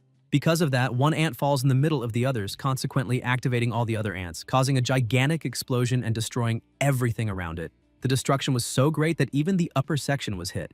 Tianba tells his subordinates to protect themselves. However, he does not know what is happening, since the system did not notify anything. Suddenly, they notice movement coming out from the middle of all that smoke. The queen comes out of the hole flying and lets out an ear-piercing scream. The woman in white, who was injured, begs for help because she did not want to be eliminated there, but Tianba is a little frightened because even with that gigantic explosion, the boss had not suffered any damage at all. Besides that, he notices that the protagonist was also alive. He begins firing his weapon, shouting in disbelief that all of this is possible. However, the attacks were basically causing no damage at all, and the queen counterattacks. Sutian jumps to try to save his boss, but Chiang is hit. Tianba becomes worried about his companion, who is asking his boss for help, but the injury was too severe, and little by little he begins to disappear while saying that he wanted to go back home. Tianba tries to run to his companion, but he was simply eliminated before Tianba could do anything. Zutian shouts for his boss to get up immediately because that situation is very dangerous. Tianba, who is already at his limit, starts cursing while releasing his true power because he, who used to be the hunter, never imagined that on that day he would be the prey. Besides that, this is only a rank D instance. However, it cost him dearly. Zutian notices that his boss is losing control and tries to stop the situation, saying that that ability cannot be activated. But Tianba had already lost control and swears to his friend that he will avenge his death no matter the cost. As he transforms into a beast, he lets out a ferocious roar, drawing the boss's attention. Tianba tells Zutian that this is a situation in which he cannot interfere and asks him to find a place to hide. Zutian, frightened by that situation, only asks his boss not to die. Tianba leaps to attack the queen, saying that he will crush her with his own hands. His attack really is powerful and causes great devastation in that place. Meanwhile, underground, Chen was sitting there, just watching. Shi Yu asks whether they're going to stay there merely watching until Tianba is eliminated, and then come out and gather the scraps. The protagonist says that this is not the plan, because if they do that, they will not be much better off than they are now, since that boss is not so easy to deal with. And as for when to make a move, they only need to wait a little longer. Tianba was fighting with everything he had to attack the queen. However, no matter how much he attacked until he was gasping, it was useless. The queen remained basically intact and, with just a single strike, managed to knock him to the ground, hitting him with a powerful attack. With her wings, she is able to throw countless bombs downward, and Tianba tries to avoid them. But when he looks back, he notices that his other companion was in danger, calling for help. Tianba tries to run to him, asking him to stay safe. At the last second before the explosion, he manages to grab his friend and fall with him, rolling on the ground. Zutian activates his shield to protect both himself and his boss from the explosions. However, the explosions were striking them from all directions, and the shield was not enough to withstand the damage. As soon as the shield breaks, Tianba feels something very strong in his body and begins to lose consciousness, returning to his normal form. Zutian tries to help his boss, asking him to hold on. Tianba tells his companion that normally it is Zutian who protects him, but this time he wanted to be a little selfish and protect him. Zutian only cried, shouting his boss's name. While this was happening, the queen prepared for a new attack and advanced toward them. Tianba asks if this really will be his end, but Chen appears and manages to save the two of them. Shi Yu also comes out of the hole and uses her gravity to push the queen to the ground. She shouts for the protagonist to act immediately because she will not be able to hold her for long. Chen, who had all his points placed into agility to increase his speed, runs as fast as possible and leaps toward the boss. While he is in the air, he asks the system to reset his attribute points because now it has to be all or nothing. And at the very least, he needs to discover the limit of that boss's defense. He reallocates all his points into strength, raising his strength to 35. He braces himself and charges at the queen, landing a truly powerful punch that even made the ground shatter. Shi Yu asks whether he managed to defeat that monster, but suddenly the queen begins to tremble and gets back up again, throwing both of them away. Chen lost half of his life and takes another healing potion. He thinks that the defense of that boss is really very strong, because he gave it everything he had and basically did no damage at all. Tianba walks over to the protagonist and thanks him for saving both their lives. Even with half his life gone, Chen throws his healing potion to Tianba, who is surprised by that. With a smile on his face, the protagonist says that he really did not expect him to be such a loyal companion and extends his hand, asking what he thinks about joining forces. Tianba takes the potion and asks Chen how they could cooperate together. The protagonist begins to explain the situation. He says that everyone there has already witnessed that the queen has extremely high health, mainly because she can fly. Therefore, the main immediate objective is to bring the queen down to the ground so that they can act more effectively. Tianba points out that saying that is easy because that boss really is extremely difficult to deal with, and asks exactly how they can bring her down. Shi Yu shouts at them, telling them to stop wasting time because the queen is about to unleash her final attack. The queen begins to gather an absurd amount of energy, and suddenly, several eggs begin to come out of her body, and before the eggs even reach the ground, ants begin to emerge from inside them, creating an army in front of them. Chen points out that he has an idea, but before he can do anything, he needs Tianba's help, and that is all he can say for the moment. So deciding whether to help or not is a choice only Tianba can make. Tianba assumes that the protagonist is right because they need to eliminate the boss, or the boss will eliminate them. With that, all of them begin to advance. The protagonist reallocates his points into agility and begins to run through the middle of the ants, detonating all of them. Chen uses the communicator to ask Tianba to help him by drawing the queen's attention so that he can find an opening and reach her wings. Tianba says that it is fine and asks him to keep moving forward. Tianba transforms again and Zutian asks him not to do that, but Tianba points out that right now they are not in a moment where he can worry about the consequences, because if he does not do it now, he will not have the chance to do it in the future. The queen begins looking at him and tries to attack him. While Tianba dodges all the attacks, he thinks that the protagonist had better be as fast as possible because, in his transformed state, although strength and agility are greatly increased, the cost is that the limit of his life constantly burns away and eventually reaches the number 1, with the risk of instant death at any moment. The protagonist, who is still advancing, thinks that the queen's advantage is her wings, but that is also her most sensitive and vulnerable point. And if that really is the case, he will use her own methods against her. With the explosions of the ants around him, he uses his ability to copy the genetic code of all of them until the system warns him that his storage space is insufficient. He realizes that apparently the storage space is not infinite, but everything he managed to obtain so far should be enough to make things difficult for her. He asks Shi Yu whether she can help him get up there.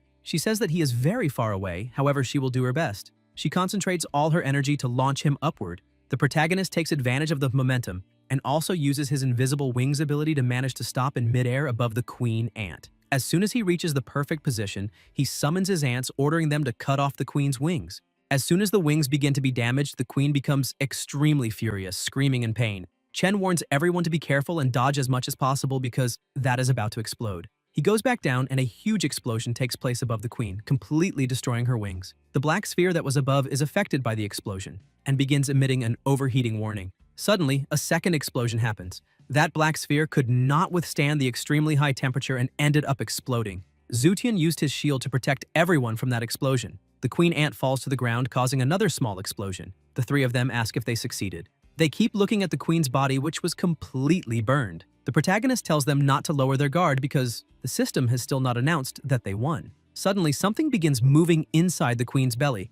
Another ant comes out from inside the body and they shout for everyone to try to protect themselves. The new form of that game's boss begins attacking, destroying everything around it and throwing everyone away. The protagonist realizes that both the boss's strength and agility have increased, and perhaps this is the final frenzy. Zutian runs to his boss, who had an injury on his back, but he was complaining that that boss is an abomination. Shi Yu warns everyone that that monster is approaching. Zutian creates his shield again to try to protect his boss, but the shield is easily broken with a single strike, and Zutian is thrown away. The queen prepares to finish Tianba, but Shi Yu goes to her and uses her gravity control to try to hold her for a while. She's happy that she managed to hold the monster for a moment and smiles, saying that there is a small chance. But the queen turns her tail downward and uses it like a propeller to attack Shi Yu. She begins falling out of control, but the protagonist manages to catch her. However, she was already completely panicked, with tears in her eyes. She repeats several times that this time it is definitely over. The protagonist looks back, wondering whether a rank D dungeon is really too much for him. However, he remembers that he still has some items he did not use, which he managed to obtain during the first clearing he did on the board, because if he opens them, he will be able to see the glimpse of hope that had been mentioned at the beginning. As soon as he looks at the strange capsule, he sees that it is Myriad Elephant Forest Sprout. After use, it can instantly summon a dense forest that sprouts from the ground. Without thinking twice, the protagonist decides to test whether that thing is truly a mule or a horse. As soon as the seeds fall to the ground, several trees begin to sprout instantly, completely covering the arena. The protagonist thinks that that boss is very strong, and if Tianba fights alone, he definitely will not be able to do anything. The queen looks at the forest and begins cutting down all the trees to try to locate her enemies. However, the forest was very dense, and she was unable to find anything, and because of that, she lets out a terrifying scream. The pressure of the sound alone makes the forest tremble. All four of them were at their limit, and Tianba says that the boss is screaming so loudly that she sounds like a pig being slaughtered. Chen says that he still has 2 healing potions, and they need to split half a bottle for each person. But Tianba says that it is useless, because the third phase of that monster is not something someone at the protagonist's current level can handle. Although the protagonist managed to increase his attributes, he is still level 8. Chen thinks that although Tianba's words were harsh, they are true. He asks what Tianba thinks they should do, because they cannot just sit there and wait to be eliminated. Tianba looks at the protagonist and calls him by name for the first time. He assumes that he will not be able to get out of there, so he would like to make a deal.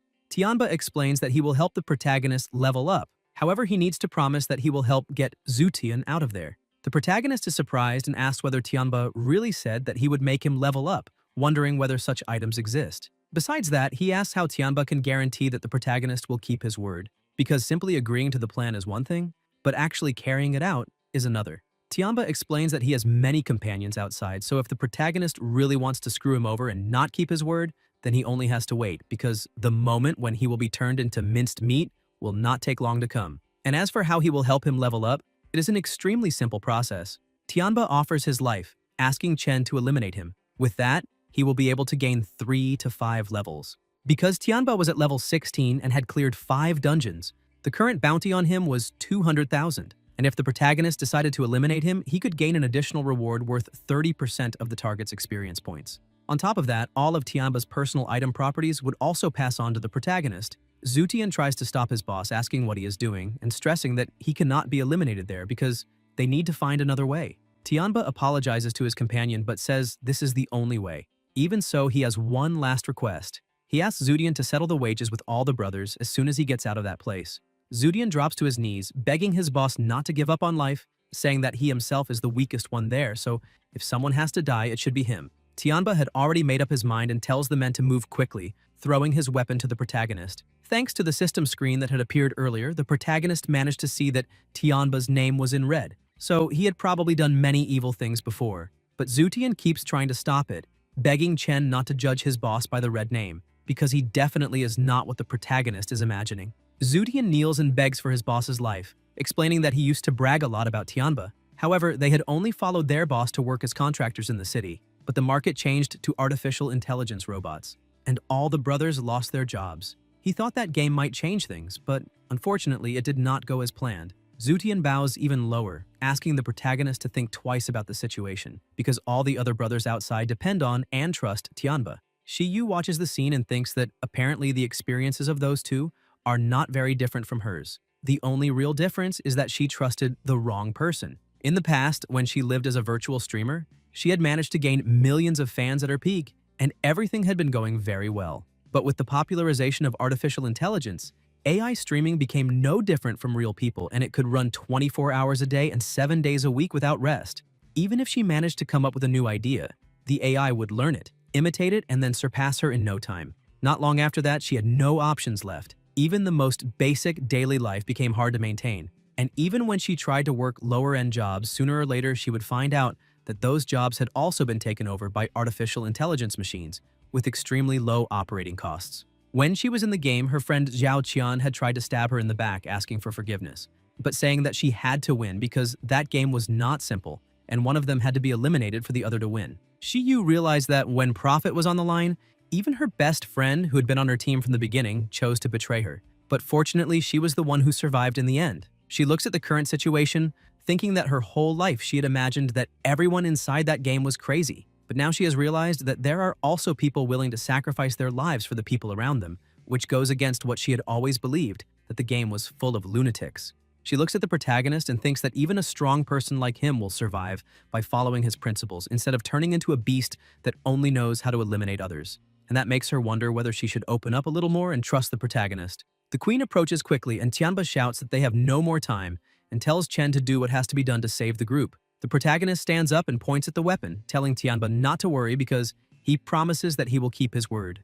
Zutian keeps trying to save his boss, but Tianba is at peace, knowing he is giving his life for his brothers. He smiles and thanks Chen. The sound of the gunshot echoes through the dense forest, and Zutian's screams can be heard throughout the dungeon. The system appears before the protagonist, saying that he has completed the wanted mission by eliminating the level D bounty player Tianba. He gained 30% of the target's experience and ownership of his backpack, rising from level 8 to level 11 and gaining 30 free allocation points. His strength rose from 14 to level 20. His agility went from 10 to 16, and both intelligence and vigor also increased greatly, rising from level 8 to level 14. On top of that, the system also detected the host's level up to level 10 and updated the version. A few seconds later, the update was complete, and in version 2.0, the host can now control his own attributes.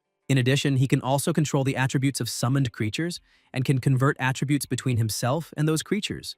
The protagonist is surprised because he was not expecting such a huge gain, and now it is his turn to strike back. He gathers with the two survivors and says the situation is too urgent, so he himself will draw the boss's attention. And when he gives the signal, they need to use their abilities to control the queen's wings.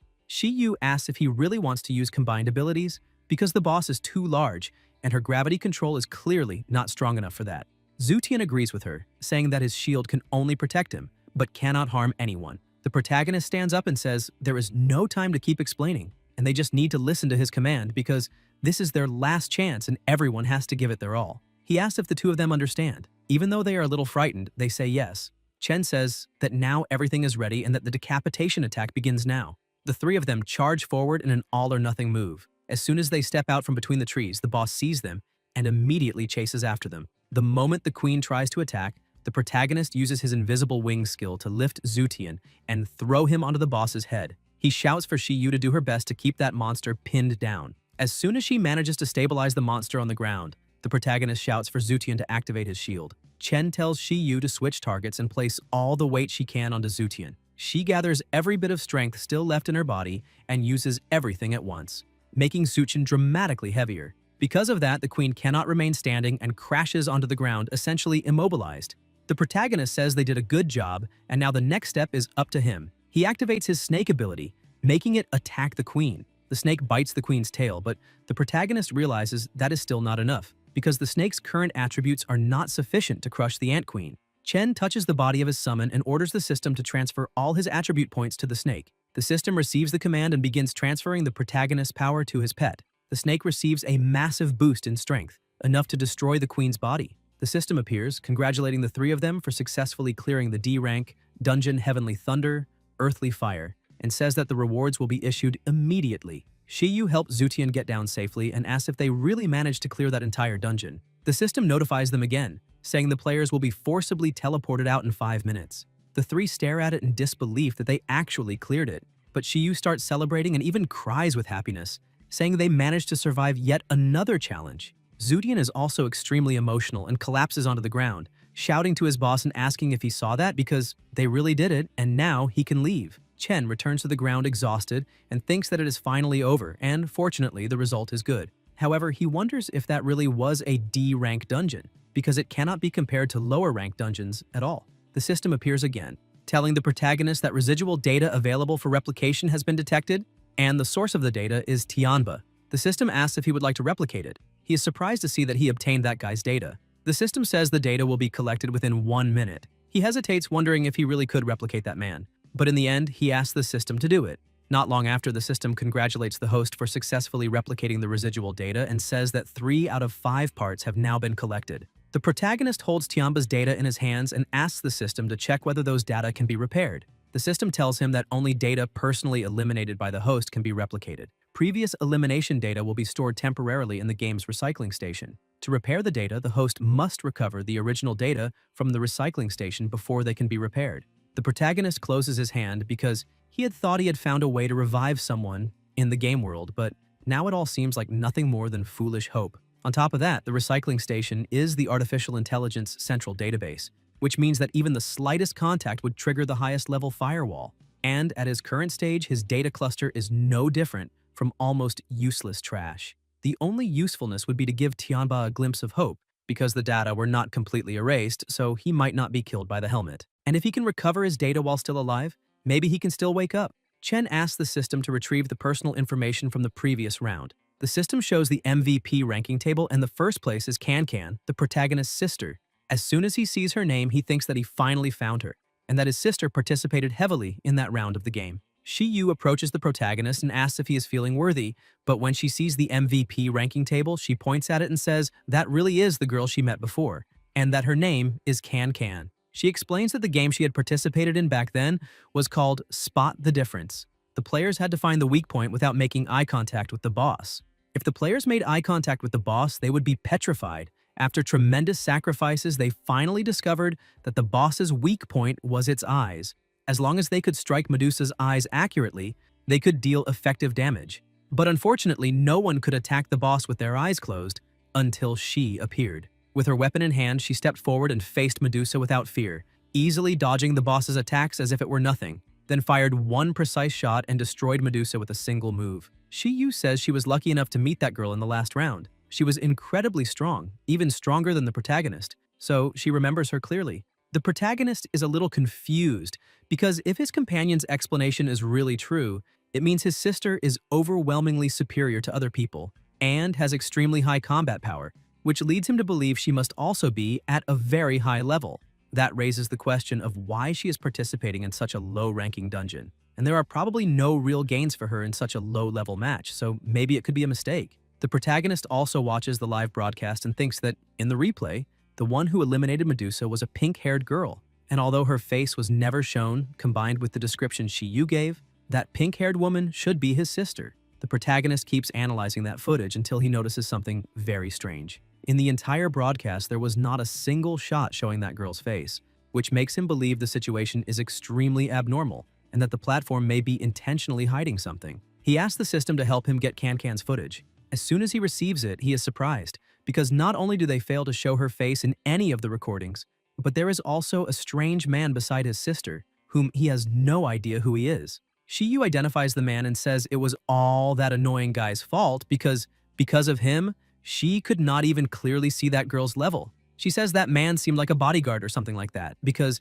he followed her the whole time and did not let anyone get close, and she was not even able to thank her for the help she received. After hearing that, the protagonist thinks that now things are starting to make sense, because maybe his sister is being controlled by someone. Once again, the protagonist grabs Shiyu by the arms and asks who exactly that man is and what organization he belongs to. The system warns that the dungeon will close in 3 minutes. Chen asks Shiyu to try to remember any other detail, asking what the man's name was and whether there were any other people. While she was thinking about it, Zutian looks at the image and notices that the man's eyes are heterochromatic, one red and one blue, and says that maybe he could be Lu Chenzhou. Shiyu says that maybe that really is the man's name and asks whether Zutian knows him too. Zutian explains that he remembers meeting him in the black market when he went with his boss to buy an item to hide their red names. While they were negotiating, a man approached and said he wanted that tracker. Tianba, irritated, asked what was wrong with everyone that day and turned around, asking whether there was no respect left, but the moment he saw the man behind him, he was frightened. Chenzhou approached and asked Tianba whether he had a problem with that.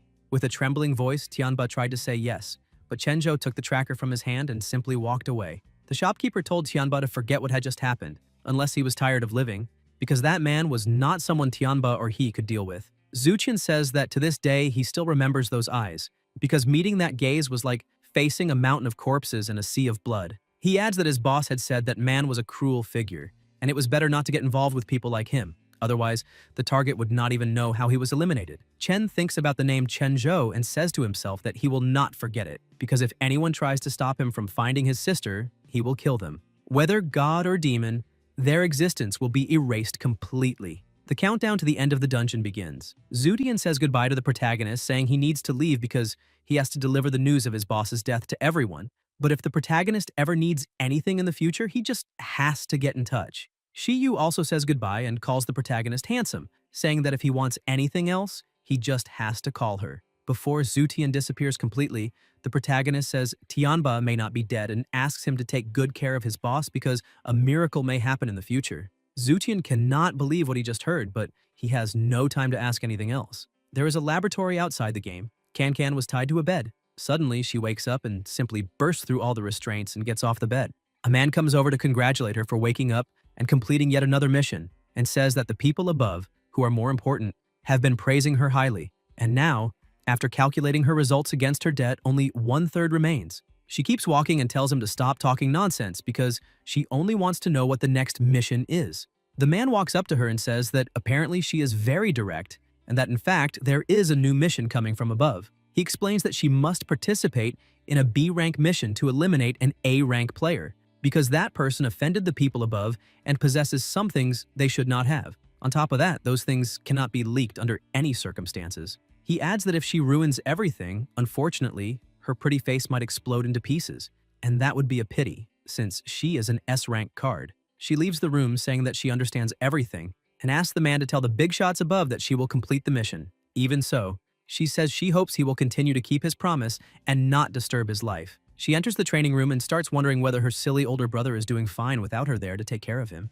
Her thoughts begin drifting elsewhere because she misses her brother terribly and wants to see him, but she cannot think about those things right now because only when the debt is paid will her older brother no longer be hunted by those men. Then she will be able to live in peace with her older brother, and for that day to come, she must keep moving forward without hesitation. Meanwhile, the protagonist was still inside the closed dungeon. After the mission closed, the data are stored in the recycling station for reuse, and his goal is to try to at least intercept the Ant Queen's data. But the moment he tries, the system flashes red, and he wonders if he failed and if she died shattered to pieces.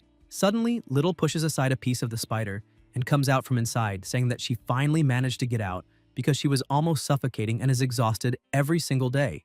On top of that, her back and waist are aching badly after that round, which makes her wonder when she will finally get an easier job. Suddenly, she hears a noise and is startled. The protagonist says he had been wondering the whole time why he had not seen her come out, and now he understands why, because she had been hiding there the entire time. He asks whether that means she was controlling the queen the whole time. Little is frightened and asks why he is still there. The system congratulates the protagonist for clearing the Heavenly Thunder, Earthly Fire Dungeon, and eliminating the Ant Queen, making him the MVP of the match. The system rewards are a C-rank weapon, Void Blade, a disguise, a C-rank skill, and a random item draw ticket, all stored in his inventory. Little says that now all the rewards have already been sent to the protagonist's inventory, and now he needs to hurry up and leave, and stop disturbing the system's rest. But Chen only laughs and snaps his fingers, giving the order to the snake. He says he is not in much of a hurry because first he is going to devour her. He thought that this time he would have to go back empty-handed, but who would have thought that she herself would come out? The snake bites her,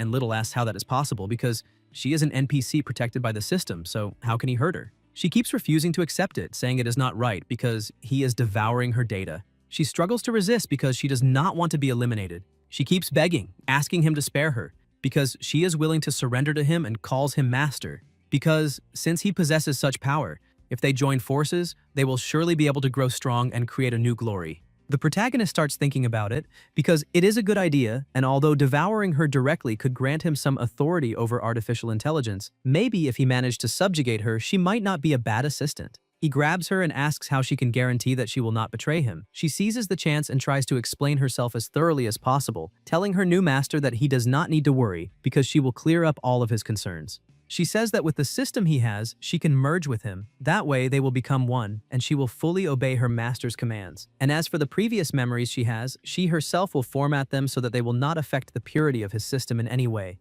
The protagonist says that really does sound like a great idea. Even so, he tells her that he will give her only one piece of advice and asks her not to have any ulterior motives, because devouring her would take less than a second. Little says she would never dare betray her master. The protagonist tells her to begin. Little tells him not to worry because following him clearly offers a better future. The system notifies him, saying that a new model is requesting access and being scanned. It is indeed the model integration. The model integration begins, and she becomes excited, thinking that she can feel it because her body is being filled with her new master's power. A few seconds later, the integration of the new model is complete, and she fully merges with the protagonist. Because of all the emotions she felt, she falls into the palm of Chen's hand with heavy breathing and a sincere gaze, and asks her master whether he now believes that she has no ill intentions. He closes his hand, saying that is enough, and tells her to return to the system. Right after that, the system congratulates him again for obtaining the summonable Ant Queen. He currently has 2 summons, and there are 2 remaining inventory slots. More summon storage slots will be unlocked after the system goes through further updates.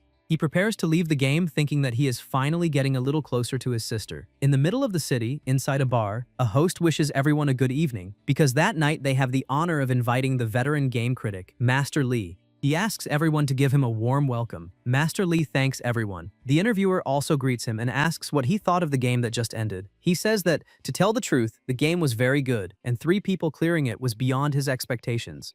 And based on his years of observation, he can clearly state that D-rank dungeons lose only to A-rank dungeons in terms of difficulty. The interviewer is surprised and asks Master Lee if he truly believes that D-rank dungeon difficulty really compares to A-rank dungeons.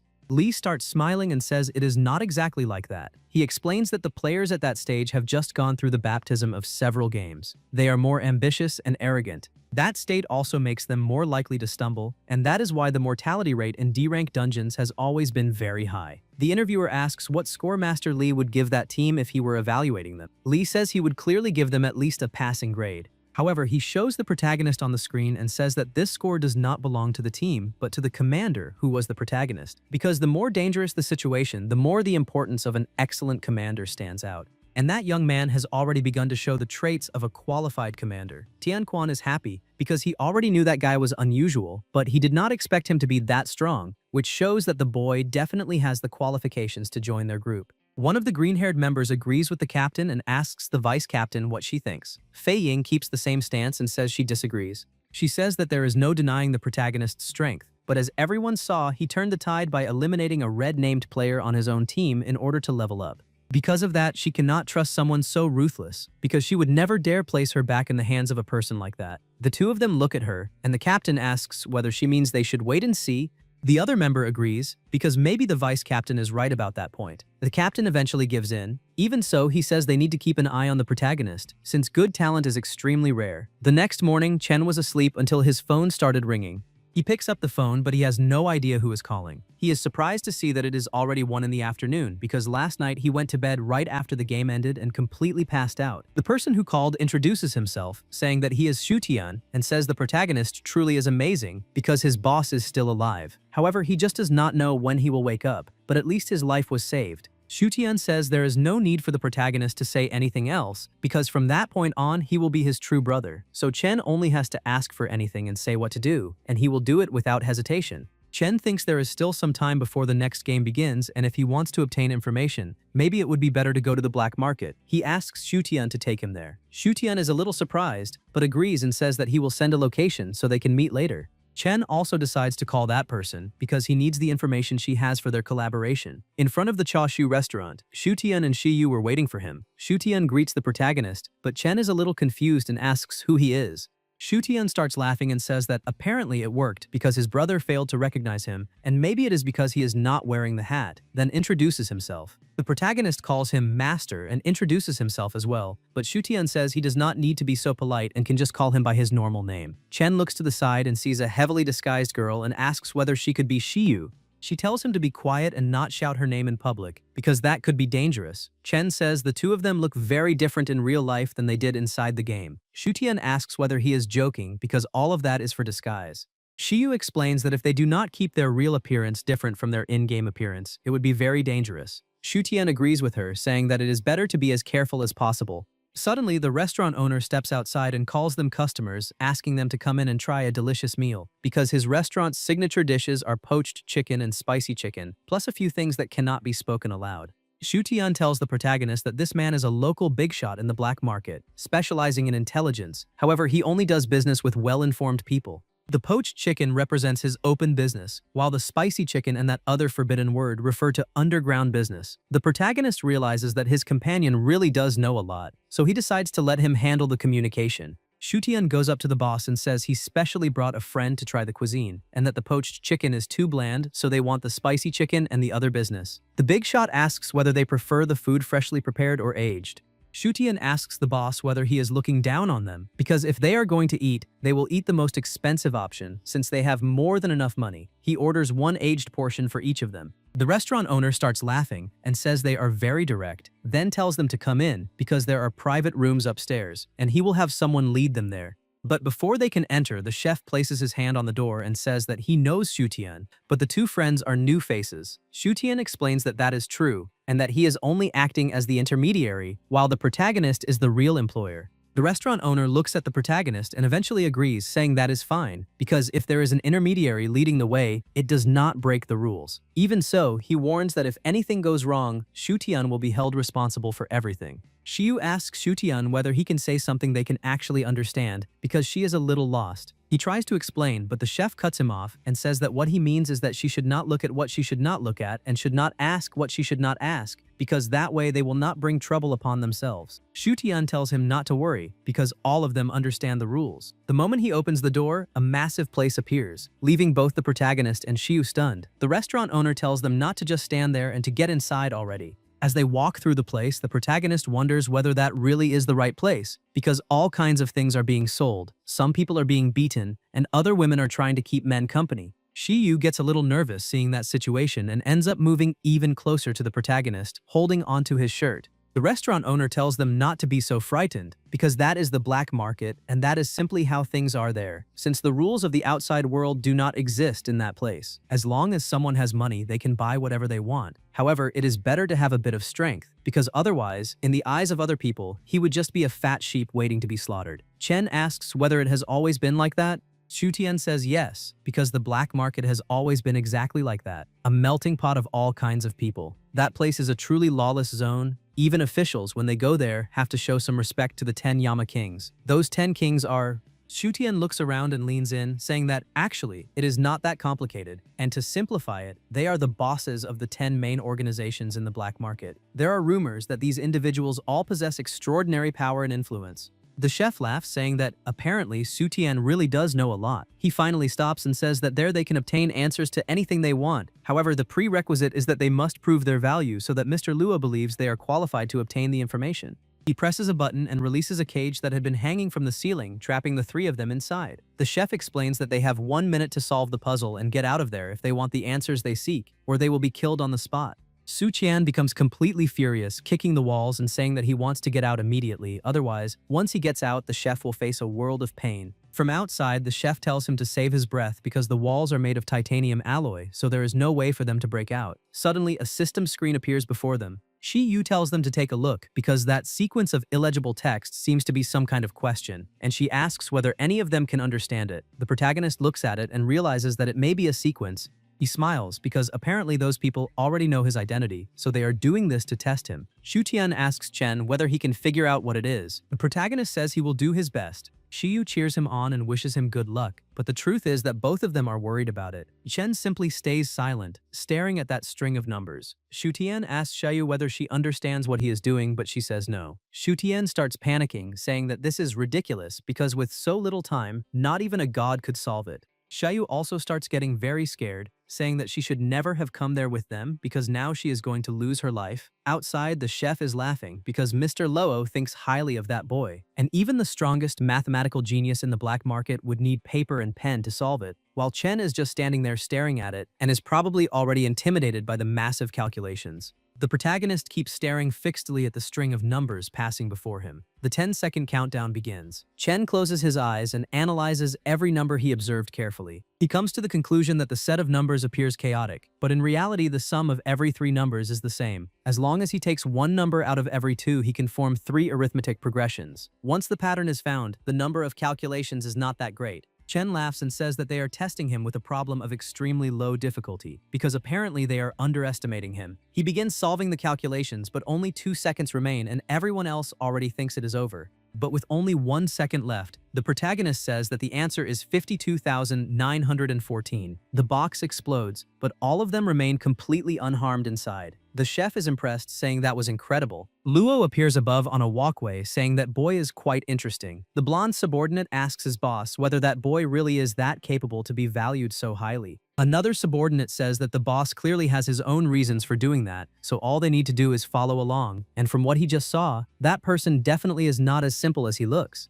A man with a scar on his head says that the protagonist is just an ant, who has not even reached C rank yet, so it makes no sense. Luo tells them it is fine, because he already has a great use for that boy, and calls everyone to go meet him. The 4 of them jump down to the ground. Mr. Luo starts laughing, saying that this was only to be expected from the chief artificial intelligence engineer of the Galaxy Group, and that he knew he had not judged wrongly. Chen stares at him and wonders who that person is, because he has a shocking aura. Chen asks Luo whether they know each other. In the blink of an eye, Luo approaches the protagonist and, with a smile on his face, says that he has heard Engineer Chen's name a long time ago. The boss introduces the protagonist, saying that he is the former Chief Artificial Intelligence Engineer of the Galaxy Group and a great talent in the field of artificial intelligence. Because of that, he can say for certain that without the protagonist, there would be no Galaxy and no Gold game as it exists now. So it is no surprise that he possesses such an astonishing ability, the power to bring back to life those who were eliminated in the games.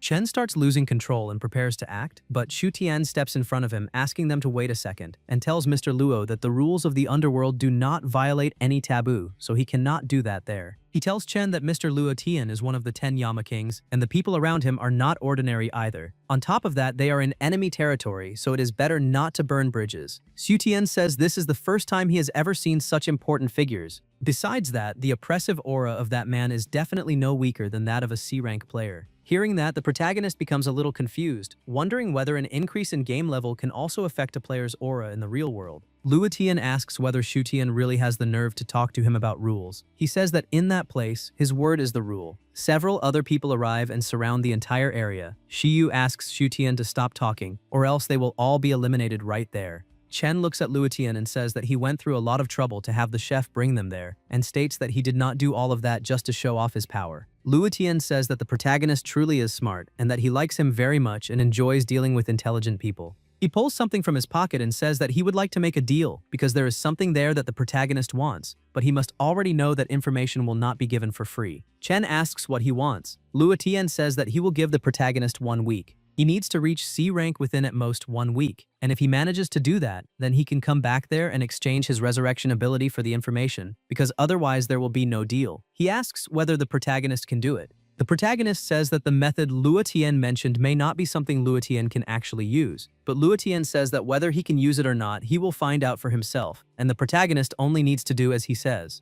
After laying out the terms of the deal, he says that the protagonist and his group may leave, because he truly hopes they can meet again within a week. As he leaves, Chen thinks that from that point on, he needs to be even more cautious, because the other party probably only found out that the matter involving Tianba is related to him, and if his control over the system is exposed, that will definitely lead to an even bigger problem. Luotian holds an amulet in his hand with the photo of a woman on it. He thinks that the duration of that item has entered its countdown, so he wants to make one final gamble. Shiyu breathes in relief, saying that she was scared to death and her heart is still pounding, so she will never again go wandering around with those two, because it is way too stressful. Sutian says that he also did not expect to meet such a big shot there, but fortunately, the protagonist protected all of them, otherwise they never would have gotten out of there. Chen takes a card from his pocket and says that, in the end, everything that happened that day was because of him, and there is not much he can do to make up for it, so he is handing over that card, because there is some money in it and they can consider it a form of gratitude.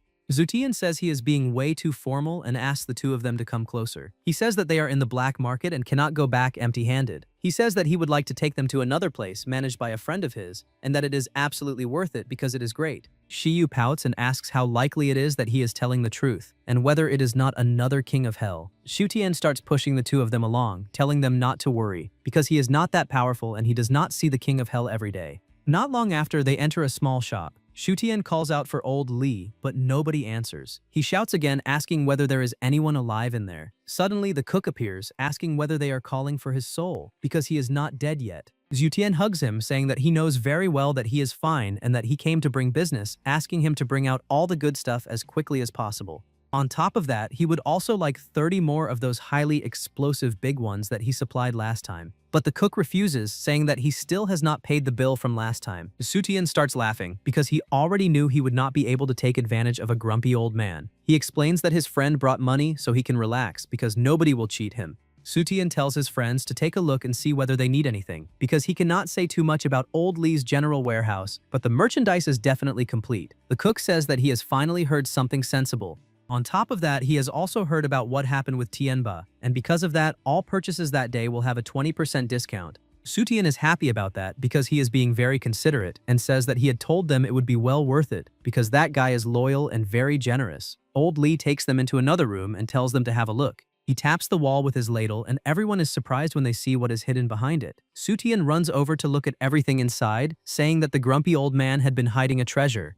Li introduces Soul Scales, a dagger that can absorb the user's own health to increase attack power. When health falls to 20%, the ultimate ability, Predestined Judgment, deals true damage based on the absorbed and consumed health. It is D rank and costs 5 million. The weapon on the other side is called Times and Hourglass Blade, a katana whose attacks have a chance to slow enemies, reduce their defense, or reduce their attack power, but only one effect can trigger at a time. It is also D rank and costs 4 million. Sky Observer Armor. When attacked, there is a chance to generate a layer called Sky Shield, which absorbs 30% of the next damage received. The active skill can trigger a small-scale lightning storm to fight enemies and increase movement speed by 20%. This armor is D rank and costs 3 million. Sutian asks Old Li to wait a moment and questions whether those things should really be sold in a warehouse because each one is worth millions, and asks whether there is not anything a little more affordable. The grumpy old man says there are cheaper things. He points to the side and says there is an item called Coin of Fate, a special consumable. After use, it can restore the user's health and grant a beneficial bonus, but it can also trigger a penalty mechanism in which the user is struck by lightning, takes damage, and receives a paralysis debuff. It is F rank and costs 100,000. On the other side is the equipment upgrade ticket, a special consumable. It can upgrade a weapon or armor once, and if successful, the weapon or armor will be upgraded by 1 rank, but the success rate is 50%. If it fails, the weapon or armor will be directly damaged and destroyed. It is also F rank and costs 100,000. Shiyu asks whether that thing can really work because it does not seem very reliable. Zyuchen takes out his card and says that he also has some money and offers to help them buy something. Sometime later they leave the shop and the grumpy old man says that it is fine and asks them to take care and come back whenever they want. Shiyu looks at Sutian and says that the protagonist's savings were almost completely drained in that shop and she feels like the shop owner and Sutian are in on it together, but he asks her to stop talking nonsense and says that God knows very well that a man like him would never do that. The protagonist interrupts the two of them, saying that it is fine, and tells them to keep the items without worry. Although the price was not very favorable, it was still a good deal. Shiyu agrees with him, but even so, she says she feels a little bad that he spent so much money. Sutian looks at the situation and realizes that something crazy is about to happen. He asks Chen whether he is thinking about challenging a C-rank dungeon directly. The protagonist says that is exactly right and explains that he only has 1 week and has no other options. Shiyu becomes worried because she has heard that the survival rate in C-rank dungeons has always been below 30%, so she asks him to be as careful as possible. Sutian tries to calm things down and says that it is not that extreme because his boss used to be C-rank, and even though the competitions were very intense, he always survived in the end. However, only he would win in the end, and back then, that drew the attention of important figures, which is why he became wanted. He says that if Chen is still D-rank, he can sign up for that promotional competition every month, so there is no need to rush. The protagonist tells them not to worry so much because he is not an idiot, and if things become impossible, he will give up. He thinks that in order to calm his companions, he had to say that, but the truth is that when it comes to his sister, he absolutely cannot joke around, and because of that, he will never give up. During the night inside his house, the protagonist looks at the helmet and remembers his two friends. Shutian had asked him to listen to a little advice from his little brother, asking him not to risk his own life because the danger of C-class games is nowhere near that simple. Shiyu agrees because she has also heard about it and the mortality rate is extremely high, basically designed to wipe everyone out. However, the protagonist is resolute and extremely confident. He thanks the two of them for their concern, but promises that he will not do anything unless he is sure he can handle it. He puts on the helmet and enters the game again. The system says that the C-Class challenge has been unlocked. At present, he can register for the C-Class promotional match in 3 days, or choose to give up and continue participating in regular dungeons. However, there is one note. After giving up, there will be a 1-month waiting period, so he needs to choose carefully. He simply presses to register. The protagonist thinks that in that deadly game, who can guarantee survival in every round? The only thing he can do now is use this week to get his body into the best possible condition. He opens his status panel and asks the system to restore his skills. He gains 2 C-class skills and 1 special skill called numerical control. He also asks the system to restore his items. He needs to quickly master all of his skills and items, turning them into his own strength. He asks the system to help him look for dungeons classified as D or below. The system begins listing all available dungeons and finds a total of 2,320 D-class dungeons for him. Among all those dungeons, he notices one called Myriad Realms Proving Ground and becomes curious about what it is. The system notifies him again, saying that there is dungeon number 830 Myriad Realms Proving Ground. System level 2 unlocks the host's exclusive personal dungeon. At present, the system is already level 2 and asks whether he wants to unlock it. Confused, he asks the system what that means. The system begins to explain that, as the name suggests, the host can open exclusive personal dungeons, and completing them grants great rewards. Personal dungeon levels begin at Class E and gradually rise. For every level the host clears, a new level will be unlocked, with no maximum limit. The protagonist thinks that the exclusive dungeon is a separate data model from the main database after a privilege update. Little calls out to her master, saying that she knows about this, and if he allows her to come out, she can explain. He takes her out of the system, and she is happy to see that he finally remembered her. She says that the deduction he just made is correct. The new function has been separated from the main core of the artificial intelligence and has now become an exclusive system for him. She asks whether he wants to try it quickly, because the completion rewards seem much more generous than those of normal dungeons.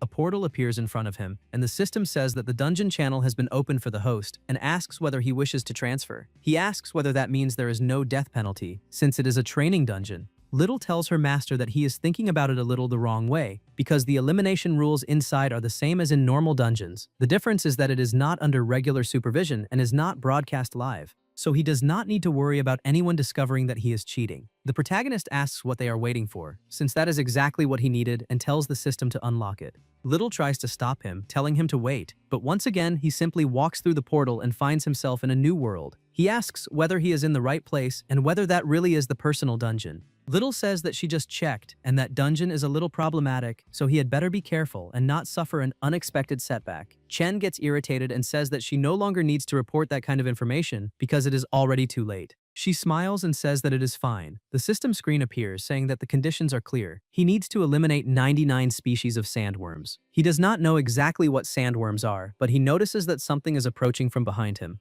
A gigantic monster emerges from the sand. The protagonist cannot dodge in time, but avoids a direct hit and rolls backward. Several other sandworms start appearing. Little becomes desperate, asking her master whether he is okay, because he cannot be eliminated. She asks what will happen to her if he is eliminated, because she cannot die young. Chen, who is already irritated, says that if she does not want to be eliminated, then she needs to shut up immediately. The worms keep approaching to attack him, but the protagonist manages to dodge all their attacks with his speed. However, hiding forever is not a solution, because the condition is very clear. He needs to eliminate 99 worms, so the only option is to attack. He draws the Void Blade, his C-class weapon with attack power plus 5 points and a bleeding effect, along with the Void skill. If he hits the enemy target with a strike that ignores space, no matter in which direction the blade is swung, the blade energy will appear through a spatial portal at the target coordinate. The protagonist is impressed and confused at the same time, wondering how that sword can ignore space. The worms close in again to attack, and he thinks that however the sword does it does not matter, he just needs to try. He prepares himself and leaps into attack, and as he swings his sword, a wave of energy flies toward the worms. However, in truth, nothing happens, and the worms keep advancing. Little tells him to be careful, and the protagonist notices an attack coming at him and manages to defend himself, but is thrown back once again. Little runs to him again and asks if he is alright. On top of that, she wonders whether the system may have deceived him by giving false information, because it is impossible that no damage was caused. He tells her to stop saying that, because the system is very intelligent and would not make such a low-level mistake. And from what he understood, the more powerful a tool is, the more precise its method of operation must be. He tells the system to redistribute his points into strength and speed. He tries using his Void skill again, but fails once more. The protagonist realizes that is not exactly it. He used strength and speed, but still could not activate Void Slash. That may be because a C-grade weapon does not rely only on brute force. Little starts analyzing the sword and tells her master that the blade gives her a strange feeling, because the energy fluctuation coming from it is not concentrated in the blade itself. It is more like it is connected to the surrounding space. Hearing that, the protagonist focuses on the surrounding space and asks to open the weapon description. The Void Slash skill unleashes an attack that ignores space on an enemy target. No matter in which direction you swing the blade, the energy wave will appear through a spatial portal at the target's coordinates. The protagonist begins to understand the situation, because he had been trying to physically hit the target, but the core mechanism of that weapon may not be striking the target directly. In truth, the target is space itself. The worms keep approaching, and he concentrates. It is not about the blade making contact, it is about using his intent to lock onto the space where the target is. The Void is not an extension, but an arrival. He uses Void Slash again and manages to decapitate one of the worms with ease. Little is impressed, saying that was incredible, but the protagonist says it is not over yet. He continues using his skill to attack the monsters. The slashes are sent rapidly through the Void.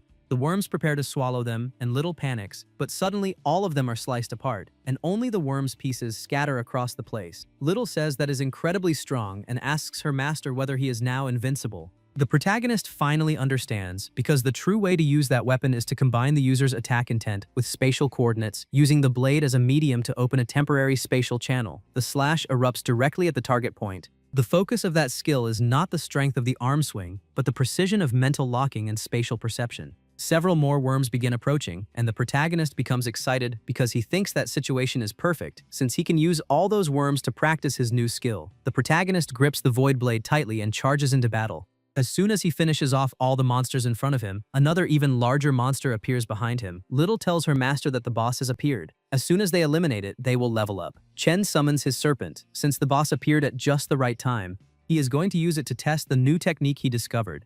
Little asks whether he is talking about the move where he can switch places with a summoned creature, because that is a skill added after the system update, and they still have not tested it, so using it directly on the boss may be dangerous. Chen stays excited and explains that there is no better way to test a skill or move than in real combat. He activates the skill and switches places with the serpent, leaving it extremely close to the boss. The serpent moves quickly and manages to bite the boss, and right after that, coils around it, making it unable to move. Chen takes advantage of that opening and leaps in to attack the boss, finishing it off with a single strike. The system congratulates the host for clearing the F-grade personal dungeon. He manages to level up twice, and all attributes gain another 5 points, on top of the 6 free attribute points he receives. 3 days later, inside the bar, some people were talking, saying that the C-rank promotion match had to be some kind of joke, because that was not a place humans should go. They had heard that only one person managed to come out alive last time, but ended up going completely insane, and it was a total disaster. Because of that, no one there would dare touch that thing, even if they were dying.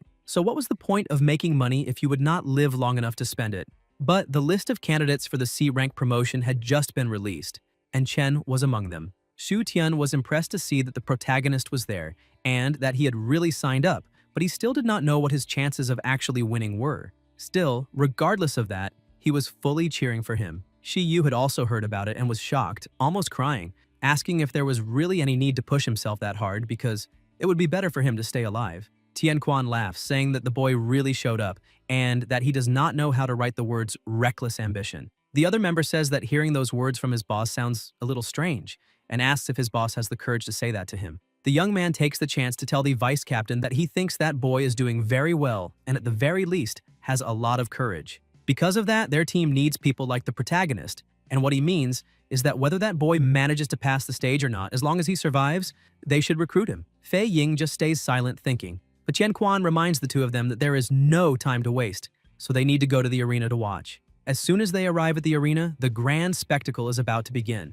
A woman is making the announcement welcoming everyone, because that is the site of the C-rank promotion match, the 6-day courtyard, and she is the commentator for the game, Xiao. She says that before explaining the rules, she would like all the competitors to make their grand entrances. As soon as all the competitors enter, Luo Tian, who is watching, is impressed to see that the protagonist really is not a coward, but now all he can do is hope that everything goes well. Xiao says that she will now explain the rules of the game in detail, so everyone needs to listen carefully. She explains that this game is a faction battle. All of them, 10 people in total, will be divided into 2 teams of 5 people each. One side is the plant faction. They rely on sunlight to summon plant units and specialize in stable, long-range defense. The other side is the zombie faction. They rely on summoning zombie units in a fixed sequence and possess powerful close combat advancement abilities. The protagonist thinks that Plants vs. Zombies is a classic game, and he did not expect that game to be the model for the match. A man points out that it is not just Plants vs. Zombies because they already know the rules, so it is time to stop with all the nonsense, and she needs to say what they really need to care about. He is Ethan, level 25, and has completed a total of 18 dungeons so far. Ethan continues asking what the victory conditions are, whether the factions are random or whether they can perhaps choose. He says that artificial intelligence has made it this far and apparently is still just as useless. Because of that, he would like to know what exactly those idiots at the Research Institute do all day. Xiao gets a little irritated but decides to continue, saying that this player asked a good question and that the condition is clear and very simple. The game consists of 6 rounds, and the factions are assigned randomly. If the zombie side breaks through the defense in any of the 6 rounds, the zombies will win. If they fail to advance through all 6 rounds, the plant side will win. She asks what they think because it is very simple, but there is something more. The players have to play as those plants and zombies, and by doing so, they will be able to acquire their abilities. But they can also choose not to play as them and enter empty-handed. However, they will only be able to use 1/10 of their original combat strength and will not be allowed to use items. She laughs, saying that this is very dangerous. Zhao Yu says that maybe, if everyone joins forces and does nothing, they could simply clear the stage without any injuries by waiting for the time to run out. Lin Xiao points out that it is probably not that simple. After all, this is a C-rank dungeon, so there should not be any loophole to exploit.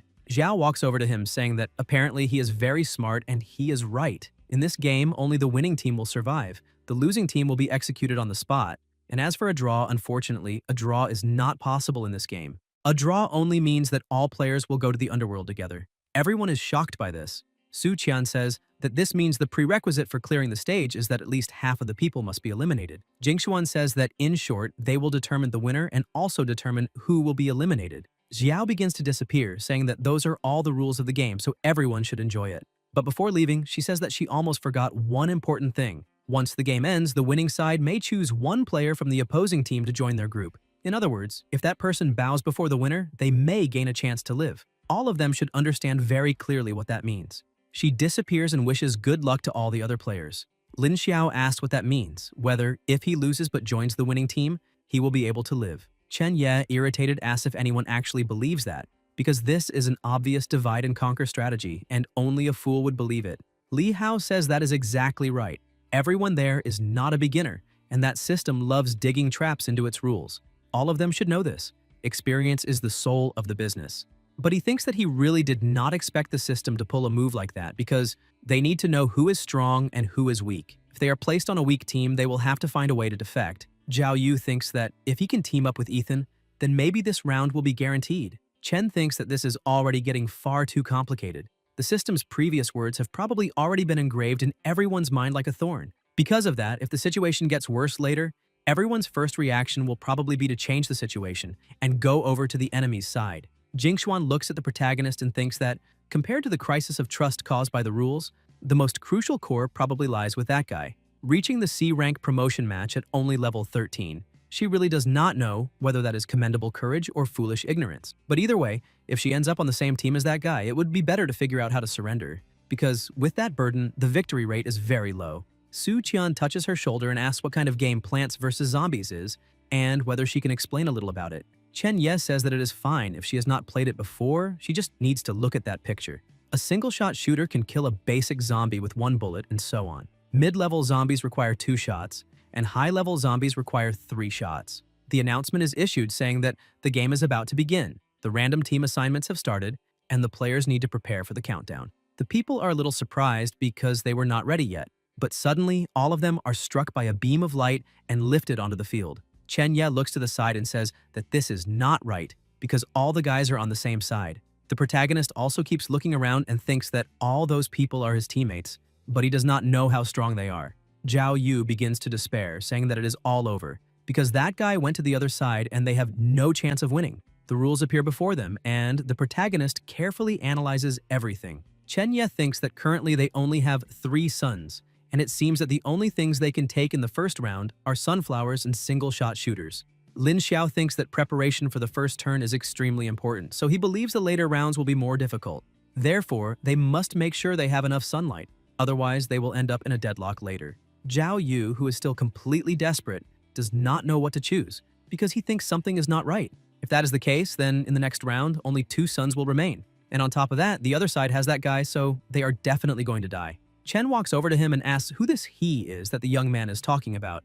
Zhao Yu gets up and says that the protagonist does not even know that guy, because he is Ethan, a madman who does not follow the rules and scares even the players. To understand the mind of a madman, unless a person is even crazier, it is impossible. The protagonist thinks about it but gets the attention of the 2 of them, saying that it is fine. The situation is terrible, and they need a leader to coordinate the overall strategy. But if no one volunteers, then he will offer himself. Chen Ye interrupts and says it is better to let the protagonist be the commander, because he watched his last match, and he is definitely very reliable. He emphasizes to the protagonist that when he suggests a plan, everyone will listen. Lin Xiao approaches and says that it does not matter who is in charge because he will not hide anything. If the situation is bad, he will find a way out on his own. Zhao Yu remains terrified, saying that it does not matter who the leader is, because they do not see the inevitable result, which is death. Chen thinks that none of those people are easy to deal with, and if they do not first find a way to unite everyone, with the plant side already at a disadvantage, they will die even faster. Zikian asks if they still have not understood the winning strategy of that game, because that game seems to be plants versus zombies, but its core is actually something else. He smiles and everyone pays attention. He continues explaining, saying that at the beginning they have a 1-shot shooter and a sunflower. The opposing team does not know how many resources they have, and this serves to confuse the opponent's strength. Secondly, it serves to test the zombie side's strength and resist the attacks. Although he does not know the opponent's rules, the dungeon made reference to plants versus zombies, so the logic should not change. They have sunlight limitations, and the other side probably has limitations too. Otherwise, if a high-level zombie appeared at the beginning, it would be impossible to fight back against it. Because of that, he believes the system would not create such an unsolvable existence. So he thinks the other side also wants to save its best items for later, and they need to bluff against them. In the second turn, they would not dare send troops, and they also do not need to do that, secretly accumulating more suns. That way, in the third round, they will have 4 suns. Everyone becomes thoughtful about this, but he continues speaking, saying that they do not need to object. Just listen, because that is the best plan for now. Chen says that he completely disagrees with that, and Zikian gets a little irritated, asking what he just said. The protagonist explains that he has to admit that the plan is somewhat reasonable, but it lacks feasibility. He continues explaining, saying that in Zikian's opinion, if the enemy wants to accumulate strength and does not mobilize in the first turn, they will have wasted 2 valuable suns for nothing. He explains that it is 4 suns. And if things happen as Zikian said, the enemy can only deploy normal zombies in the first round. Then, in the second turn, their strength will be unknown. If the enemy has enough strength and their resources are staggered, they will be at a disadvantage. Besides that, the protagonist asks how he could guarantee that no one will inform the enemy about the current resource situation they have. Zikian does not know how to answer and says that anyone can talk nonsense, asking what the protagonist's plan is. Chen laughs and says that this is the next step. He emphasizes that in the first round, they need to plant 3 sunflowers, and this leaves everyone shocked. Zikian says that this is too risky because without any defensive unit, if the other side sends a zombie,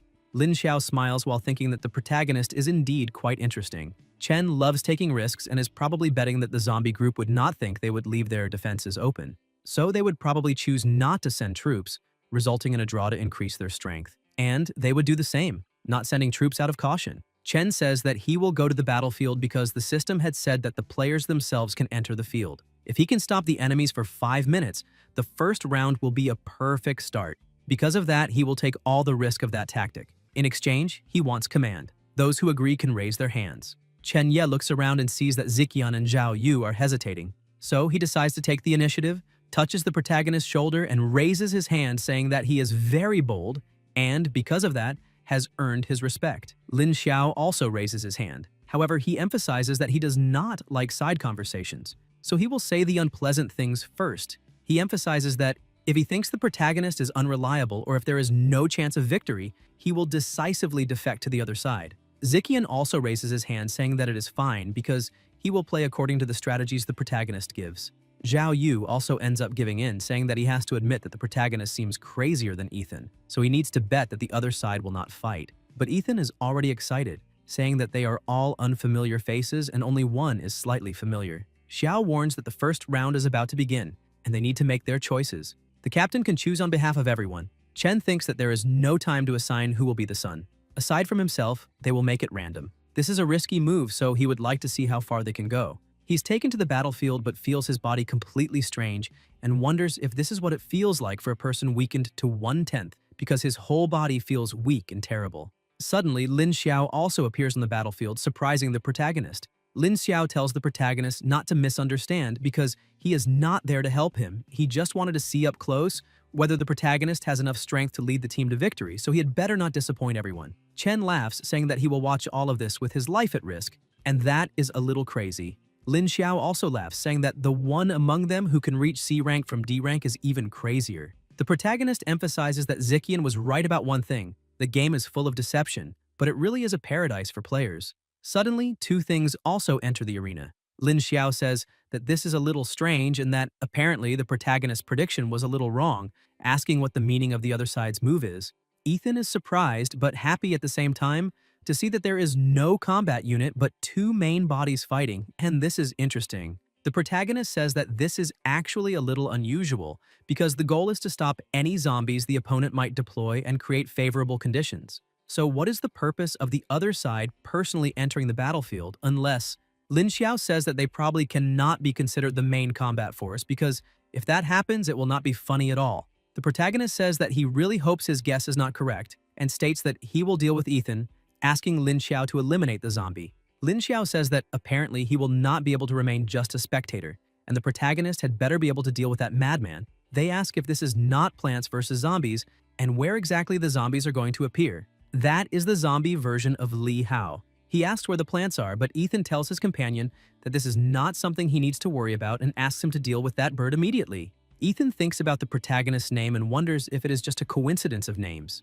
With their setup, they are betting that the zombies will lose the first round and will not send zombies. Or maybe they have some trump card for the future, but first he needs to test his opponent's strength. He notices the protagonist's stance and asks if he switched to Mortal Kombat, because judging by the situation, maybe he knows some martial arts. Chen laughs and says that he has sharp eyes, asking if he would like to try. Ethan laughs and says that the protagonist is just bluffing, because he has seen ordinary people like him before and charges forward. He tries to land his blows, but Chen dodges all of them easily and notices an opening. He moves quickly, goes behind his opponent, and tries to throw him backward, but Ethan does not even move and laughs, saying that it was not a bad strategy. He attacks again and manages to land 2 blows, sending the protagonist flying away. The zombie team thinks that everything is going very well now and that they are completely safe. Meanwhile, the protagonist team is falling into despair, saying that they are completely finished now. Chen finds this very strange and wonders how this is possible if that guy really is only D rank. After all, he used all his strength just now, and it did nothing. Lin Xiao starts to worry about the protagonist, thinking that he is weaker than he had imagined. So he is not reliable at all, and if this continues, they will be completely finished. But maybe this is the best time. He tries to attack Ethan from behind, but Li Hao puts his hand in front and takes the attack. He starts mocking him, asking what he just threw because it looked like a toothpick since he does not feel any pain at all, and being a zombie is very good. Lin Xiao gets irritated by that situation, thinking that his attack was weakened into a mere dart.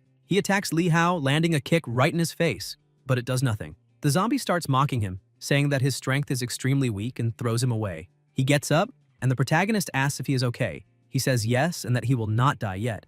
Ethan continues mocking the situation, saying that apparently the protagonist's luck is not very good and that apparently he has no value anymore, because he just saw it.